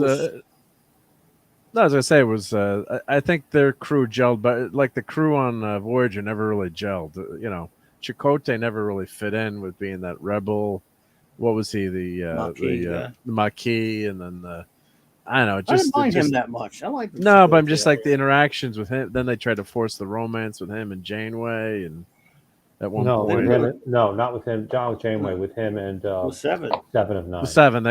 7. Yeah. It was just the writers searching there, and it just didn't seem to gel. I mean, I watched every week. I remember just every week I was like, "Oh, new episode of Star Trek." I'm sitting myself down on the couch and got my dinner ready to go, and you know, didn't matter. You know, you're watching it no matter what, even if it was good or bad. You know, we didn't have the interwebs back then, but it's like that lizard episode. I'm like, when they're in Paris, and I'm like asking my friend, like, what did you guys think of that episode? Jesus. Did that stink, or was that me, or was that kind of crazy? They did a And then they toy leave based on it. That was their They'd Spock. leave That was their Spock's brain.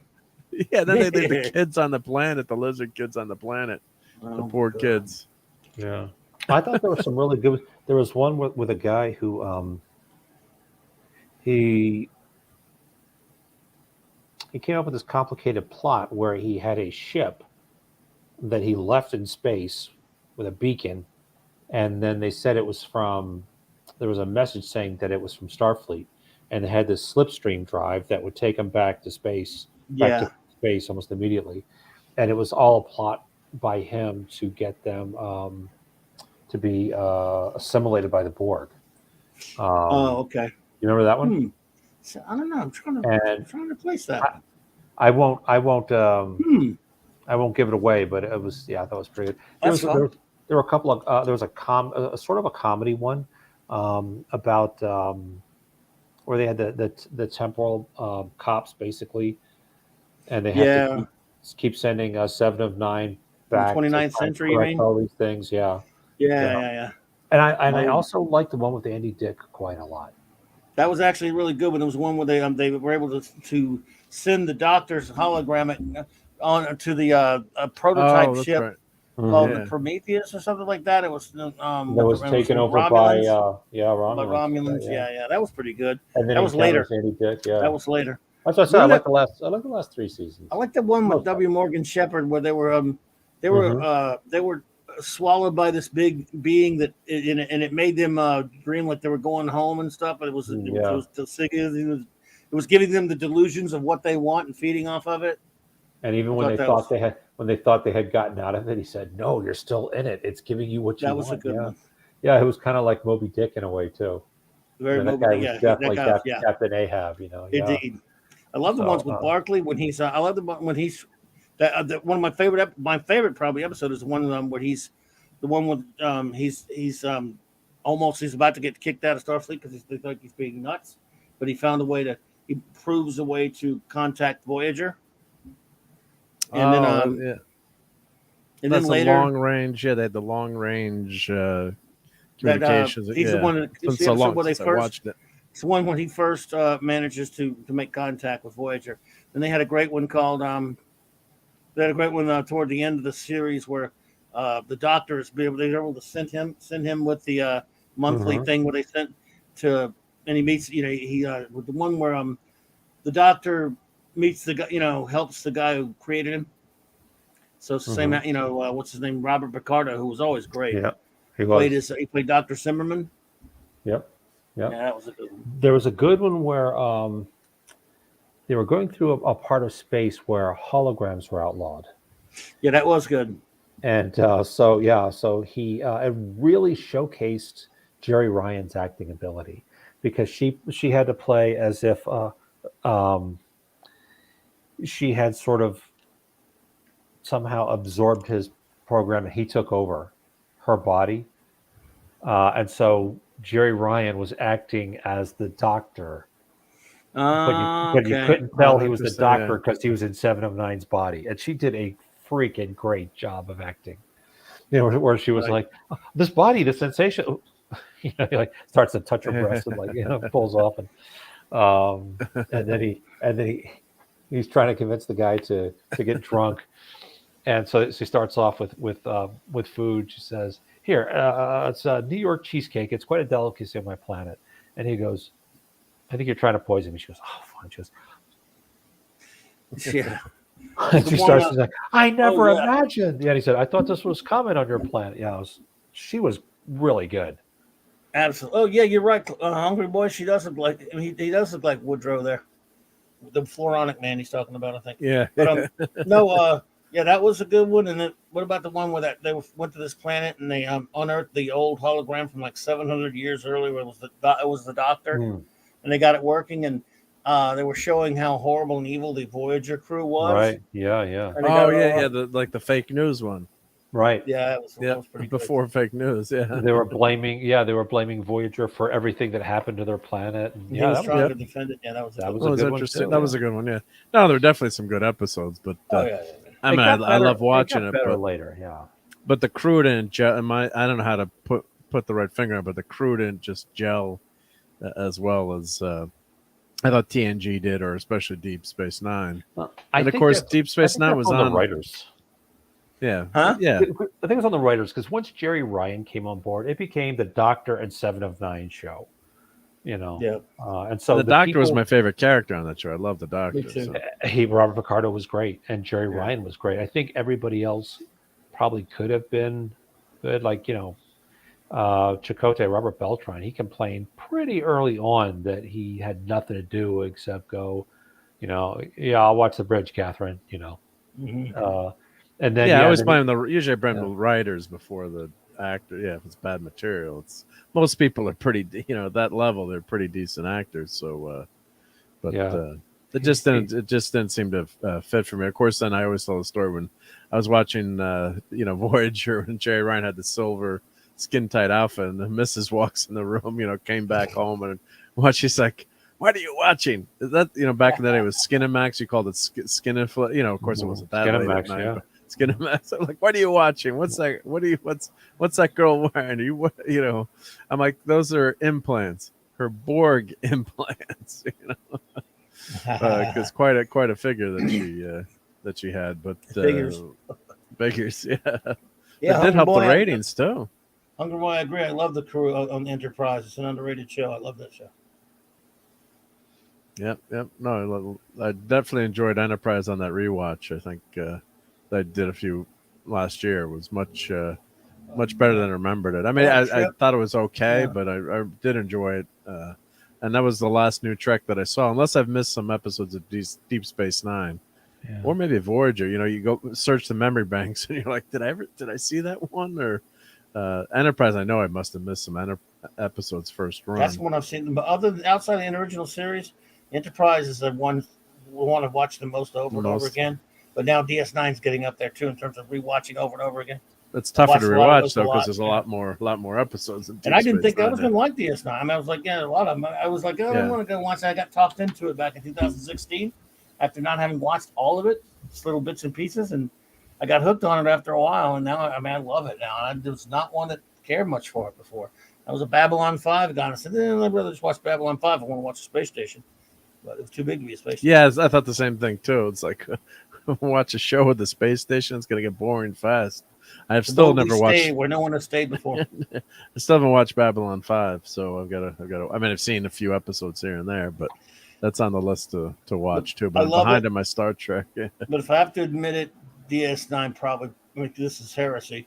It's probably a little bit more fulfilling and better because it had 7 years to finish up. Where Straczynski thought he wanted 5 years.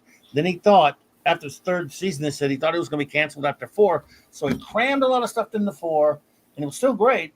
But then they all of a sudden he ends up with a 5th season. I'm like, I don't know what to do now. Now what do I do now? It's still good, but I mean, yeah. Oh, so you think it would have been much better if he'd done if they just finished on that last storyline? If he'd been able to breathe it, but stretch it out a little bit. But still, it's a great show. I mean, it's a little bit. There are differences between the two shows, of course. Well, we've been enjoying the Orville, so talk about that for a few minutes. Then we probably will close up. But so Steve hasn't seen it, so I guess Hunger Boy is saying it's free in Australia to watch Hulu, which is interesting. But really, I really enjoyed the. So we don't want Raquel to move to Australia. Well, she could move to Australia. You think you watch the Orville that way, but no, that's been a lot of fun to watch and good. I can't wait for the next one. So when was it Thursday night now, or is it? I think it is. I was such a bad mood that day because I didn't realize I was going to run that day because after that Obi-Wan pissed me off so bad, that horrible garbage, and man, that just washed it all away when I got to see Orville come back. Yeah, Obi-Wan was. I didn't think it was. I think it was pretty bad, but not a total disaster. I heard him fuming. But the funny thing was, I was watching it was I got to call up a picture of that they had. I mentioned it that night too when I saw the force field. When they they get stuck. He fights the stormtroopers, and there's like a laser beam in space. I mean, sorry, like a gate. Instead of having a gate, they've got that laser gateway. In space, The they're never in sides space in this show. and the sides are open. You could just walk around it, and then he knocks it. Let me call. I'll just call up the scene. I'll go to my Disney Plus and I'll just. I've decided I'm never calling stuff. Disney crap Star Wars again. It's Sand Wars. Sand Wars always on Tatooine. They're always on Tatooine or some other planet that looks just like it. Fresh News 247. Hey. Yep. So Fresh News. Do you know Fresh News? No, don't know Fresh News. Welcome, nope. Fresh News. Nope. Thank you for stopping by. Yep. So happy Stranger Things are adding more LGBT characters. I've not seen. I only watched the first season. I haven't seen the new one. I never watched it after that. But a lot of people seem to like the new season. Yeah, I love Stranger Things. Yeah. So that was the big kicker. The two characters were Steve. Was it Steve or two of the characters? He was falling for the girl, and she's like, "Nope, sorry, wrong team." But that was a cute relationship there. They were had some good chemistry, but they're still good friends. I've only watched the first episode this season, so but I gotta catch up. A lot of good TV to watch too. But when they write the characters well like that in Stranger Things, it's organic to the show and it makes sense, and it's what you want to see is well written characters, right? So that's what I want. That's I don't care if gay, straight, whatever, don't care. I just want to see good characters that are tell good stories and then feel natural. So I'm looking at the other screen trying to find that on the doll where Obi-Wan hurts you. Well, I'd have to have a doll to show you. And I have an Obi-Wan doll, a big one, big old one. I guess I'll have to get that for you and show you. I'll show you where. Phantom Outsider. What, did you like that crap, Phantom Outsider? Is that what you're trying to tell me? Because it's okay if you did. I'm just trying to find the gate here yet when they're showing the 16-minute mark. Thank you. Yeah. But there's one screenshot where it's from above. I just want to get to that where it's I'll just let it roll and I can catch it because it goes too fast. And they're showing like the sides of the gate are open. It's like you just go around. I guess it'd be okay to maybe stop a vehicle or something. But it was like, come on. Yeah. All the riff tracks before. I'll catch up on all the riff tracks before Stranger Things. Season 2 was crap. Season 3 had to rebuild the show. Season 4 was really well done. I've heard people say that before. I stopped at this first season. I didn't like the first season, so I didn't bother. But a lot of people like it. So there you go.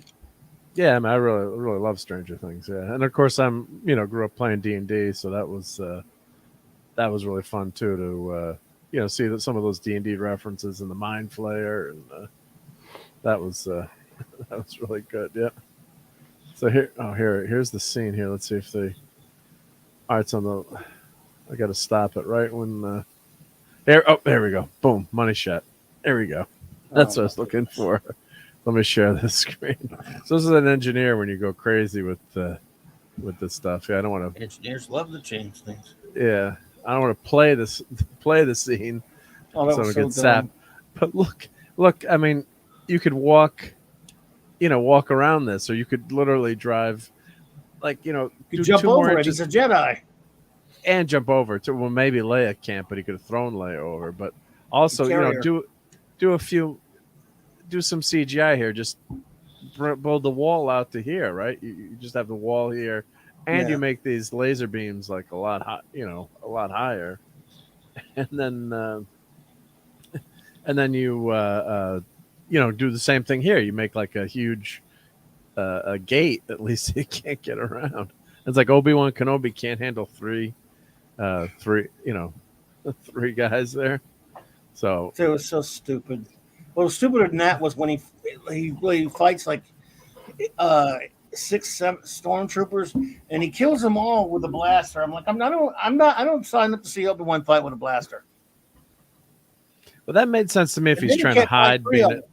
hide from being I don't care. they If it don't know makes he's sense a at all. That's Jedi. not what I want to see. Yeah, but they already no. They already tagged him as a Jedi. They knew it. Remember? They knew it was him. Yeah, At that point, that's true pull too. out your Yeah, lightsaber and whack him. kick some ass. Yeah. That's what we watch Star Wars for, idiot. So I'm trying to see where they then he goes up to the Steve thing needs and to run. yeah. I'm sorry. Yep. Good night, everybody. Good night, Steve. Yeah, we're gonna wind up here anyway. But thank you for hanging with us. Say hi to Maddie. Hope she sleeps through the night for you. That would be nice. That would be nice. Yeah, if she joined us for the first several minutes, Clavi, because I could not get her to bed. So I know I saw that. I was on, but I always look in on you guys, even though I can't be on there. Oh, so. okay. I was like, Yeah, man. she was very happy to see Mark. Oh, So who is it? after she shut down my browser, I said, "All right, I guess it's time to go." And she said, "Bye, Mark." She went, "Bye." Yeah, it was very nice. Yep. Yeah. Well, have a good night, everybody, and Take care, thank you. Yep. We Thank you, continue Steve. that. Yep. Do you want to continue with that critique of the? Yeah, just for a few minutes, then we'll get on out of here. But yeah, so you could get over the fact. Yeah, that was just the most ridiculous lack of attention to detail too. It's not like Disney doesn't have a lot of money to spend on this. Or you think someone would watch it and it would say, "Hey, that's." I mean, all right, is it nitpicking? Yes and no. I mean, it is, but it deserves it. It deserves it. Yeah. Yeah, screw them. They deserve getting nitpicked. Well, like the Orville, that first few minutes when one of the characters writes murderer about Isaac, you're trying to find out who it is. They say right away they throw in some lines about DNA. Oh, we got our friends are back. They're lonely. I'm sure someone in the chat will get them. But I'll report them. I'll get them too. Maddie's you get him from daddy's where in the you are. back. Oh, there, somebody's he's got him. He's got him. Yep. Thank you, Steve. Hold on, Steve. And so I mean, there's little details where they said, "Oh, it was DNA wiped," and they explain, they use some technobabble, and they explain why, why things, they couldn't easily trace the person. Or they did something with the security, so you can see the writers' wheels were turning. Like, what would someone say? A fan would say if they're watching the show. So, thank you, Kello. Yep. So it's crazy that there would be so lack of attention to detail. I mean, sometimes you can nitpick too much, and if that was the only thing about the show that I didn't like, you'd say, "Oh, all right, so it's silly." But there's so many things that I just don't like them meeting Vader again, and having that fight again. It's just to meet up again, and spoilers. We'll do spoiler warning here.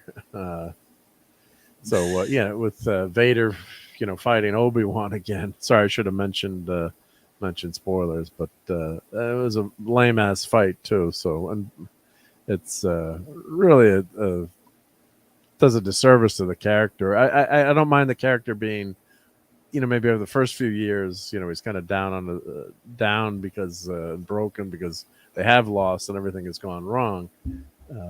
But he should be able to fight, so he should be still training and still be in shape because he's got to protect Luke. So if he's not up to speed, how is he going to protect Luke? Right? That doesn't make sense to me.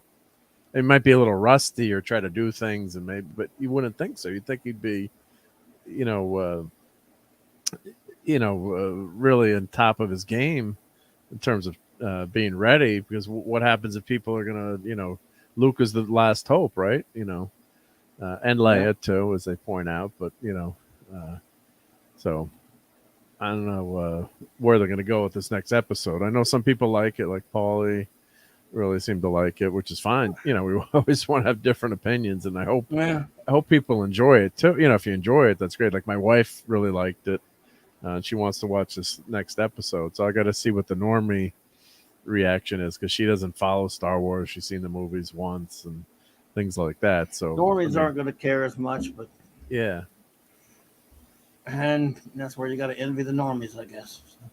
Well, I guess too. Like, do you like it? Just someone who, well, what would be interesting to see? Like, do you think the story is good? That's what I want to. Versus, some of the critiques of Star Wars. Like, she wouldn't remember like that. Obi-Wan was only supposed to fight Vader one time. Right. She's seen Star Wars maybe 2 or 3 times, and you know, Yeah, she sat she's through better it. off. So It's heartbreaking. yeah, it's just well, it's just not good either. Even if you had a broken down Kenobi, the rest of the story is not good either. You know, No, it's boring. It's crazy. it's No, boring. yeah, it's Yeah. bad anyway. It's just terrible stuff. It's boring Yeah. dribble. Only it's funny they make it.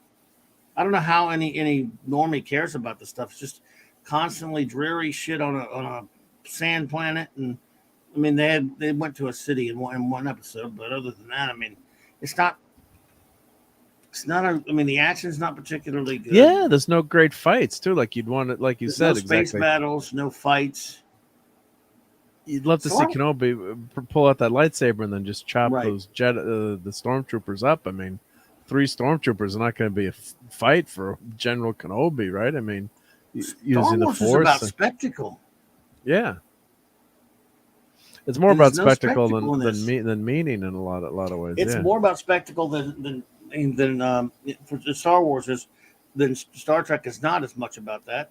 Even though there's some of it in Star Trek, but in Star Wars, that's what it's about: spectacle. I mean, I'm sorry, it's this adventure.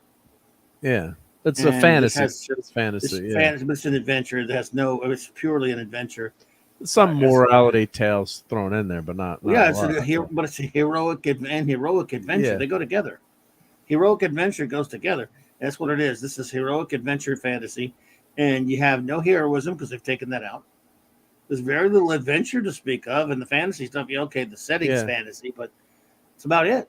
It's like dreary shit gets old quickly. Says Uncle Boy's right, and it's dreary as hell. It's like, okay, so we get to watch Obi-Wan. We find out automatically. It tells us, hey, for 10 years he's been moping around working at a meat processing thing or whatever, and going to a mundane job like everybody else.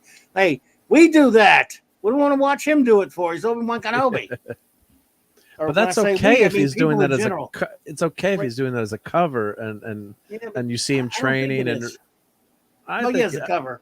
As a cover, yeah, but then he's going on missions but he shouldn't be that. He should be ready. Like Obi-Wan Kenobi. Yeah, no, you don't want to see that. Yeah, you don't want to see him selling propane or working.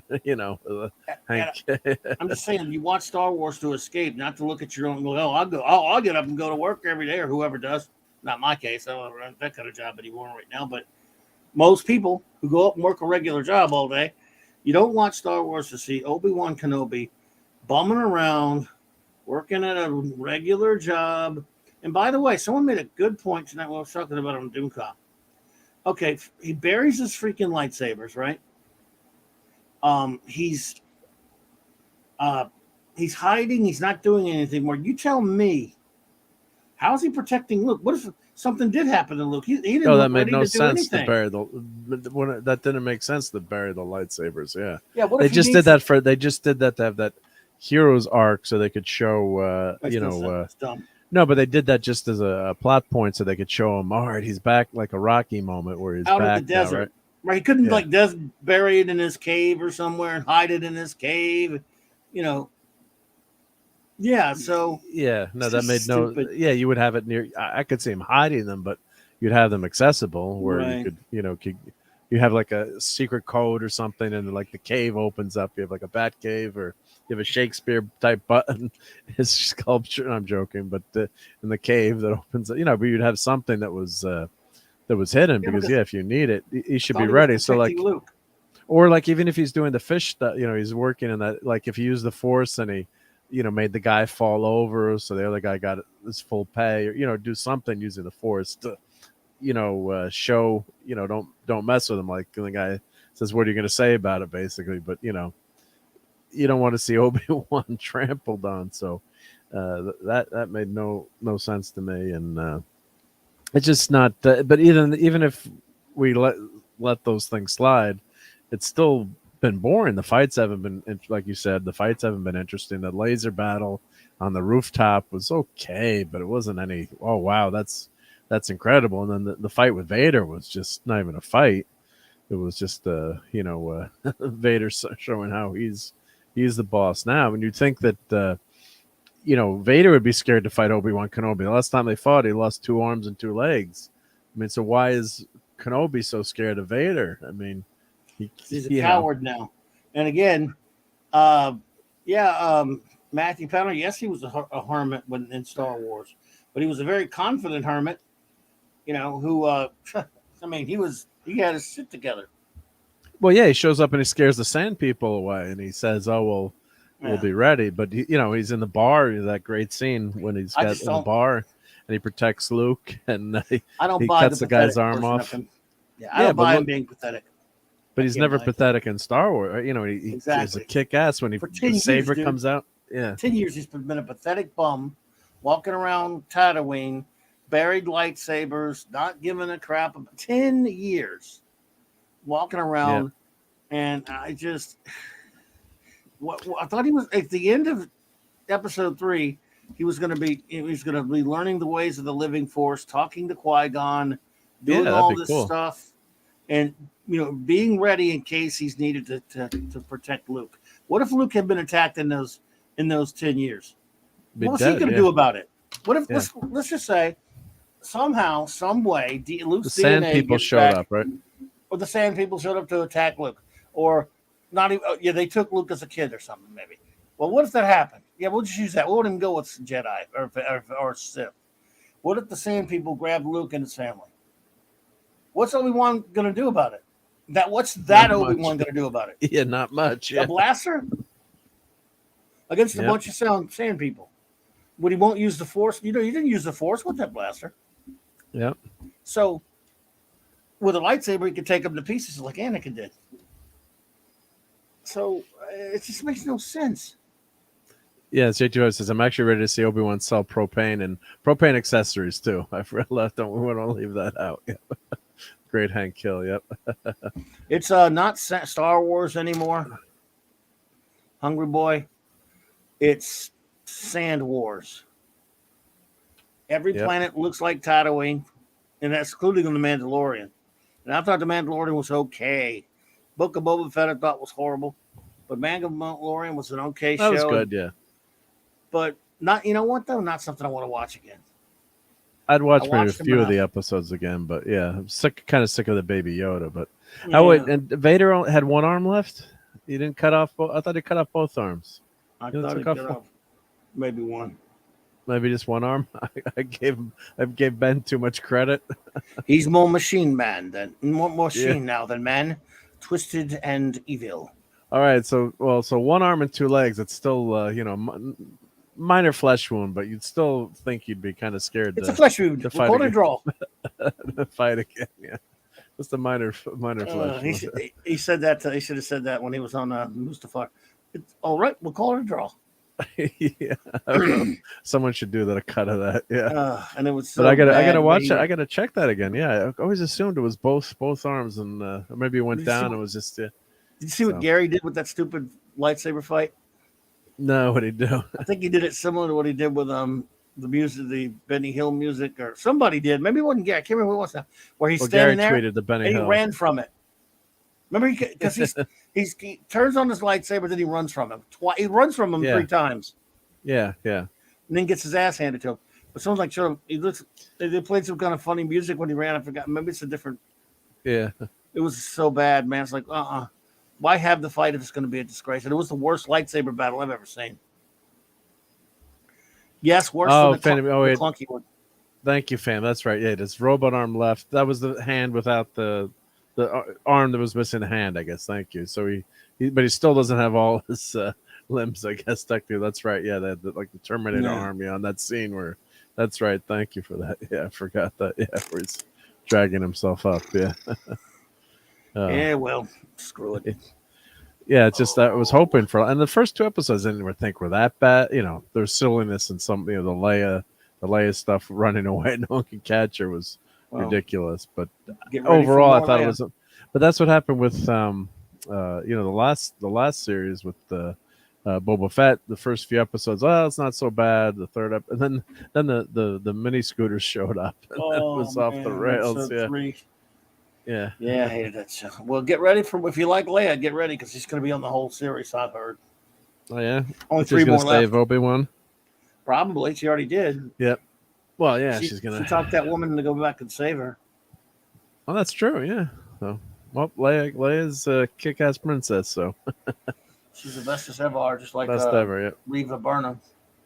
Yeah. Well, if she's well written in this, I won't mind. But so far, she's been like a cute kid. But the one thing that got me was when Obi-Wan let her run off. I was like, "What the hell are you doing? You let her run off to that truck in the episode or the and became the confrontation." I was like, use the Force or grab her or don't let her run off because then you're giving him. Then they missed the rendezvous because of that and. So that was a little ridiculous, but well, before we get out of here, I got to show one thing quick. I'm going to do a special unboxing, but I'm going to have to invite you onto the show because I got all these mini Funkos. I got a 12-pack of Funkos. Why I figured you'd be that? the perfect person to, because there's Thing Funkos. There's so here's Why all do you the have that? they're mini Funkos. They don't even look like Funkos. They're little dudes like that. So, But why do you have it? How did you mean? Like bought it recently or something? Shh! Don't tell anyone. Who would I tell? Who would I tell? My wife. Yeah. I mean, you have a whole box of them. I mean, you have a whole Yeah. In other words, a whole pack, a box pack. Yeah, thing. 12-pack. Yeah. So it's like someone was selling them on Fleabay. So I got a whole box of. So I got a whole box of them, but don't. So I got the display box too, which is pretty nice. I know you don't like the Funkos, but one of these days soon we'll have to do an unboxing video. I gotta have you with it for the unboxing. So, but yeah, they have different figures. Then you have different chances of finding the different figures. So, but that'll be one day during the week. We'll do a quick half-hour show maybe, or just an unboxing, kind of like Cardinal Sin does. So that should be fun. Yep. So so that's time to get back to work on Monday. So I just want to thank everyone for being here, and I'll let me go through the chat. Oh, I got to scroll up a lot. So good night to the bots. Yep. Thank you to Eric K for zapping the bots and Kellel and everyone who reported them. And we didn't have a ton of people here tonight, but we have a rocking chat. So I was going back and forth. So Gap Stargate, J-Man was here, LT was here in the beginning, Polly's Minion was here, and the Pupper, the Truck Dog. Of course, thank you, Maddie's Daddy, and Courtney for hanging out with us. The Great Hungry Boy was here. Thank you, Hungry Boy. Still here, I should say. Thank you. Let's see, Phantom Outsider. Thank you. And I got to remember my Star Wars limb count there on Vader, but I won't forget that now. Thank you. Raquel stopped by to drop a like. Thank you, Raquel. Yeah. Hope you're having a good night. Small Time Republic was here. Let's see. Who else is there? The bots were here again. We had a lot of bots tonight. I got to fix those bots. Let's see who else dropped by. We had one new person. I'm trying to remember their name now. They were in the chat a few minutes ago. First, let's see here. J25 is here and is here. Matthew Pounder. Thank you guys for hanging out with us on Sunday night. Kal-El. I hate to miss anyone. So I know. Which kills me. There's so many of them, man. So. Well, actually, I can see who's participants now. Yep. So, but it's only a few people in the chat. Fresh News 247. Thank you for swinging by. And I think I got him, but if I missed anyone, so you got any topics for tomorrow night on your Monday Night Comics? Well, Mark no, C. Comics. Kind of an open talk thing. I'll be having a Purple Valkyrie join me though, and nice. I don't know exactly what we'll talk about, but we will talk about something. And she's going to class up the joint. Yep. As we say. I think so. Yep. I should. Hopefully, I'll be there. So. Be there watching that. I hope so. Yep. So, and then during the week, I got that unboxing video. I got my new Pigs in Space video.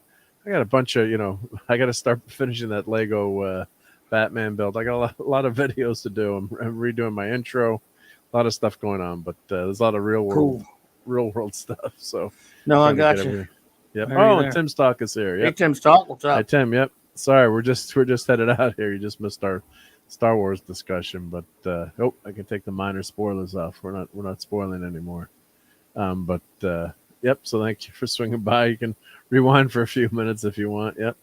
But all right, Tim Salt, be good. Good to see you. And Hungry Boy and everybody else. What a great crowd. Kal-El, Phantom, Fanty. I mean, you're Fanty now. That's yep, right. Fanty, Fanty. Yep. So and tomorrow night on Toxic Tuesday, we're gonna have RoboCop. So I'm looking forward to that. I got to clip that. So, but I pity the fool. Pay the Fool misses that episode. Yeah, so buddy. that was from last week. Yep. Oh, Yep. Yep. You all right? yeah, Stretch. Yeah, I've been at this desk for Too 8 long, hours. too Seems long. like. Yeah. Yeah.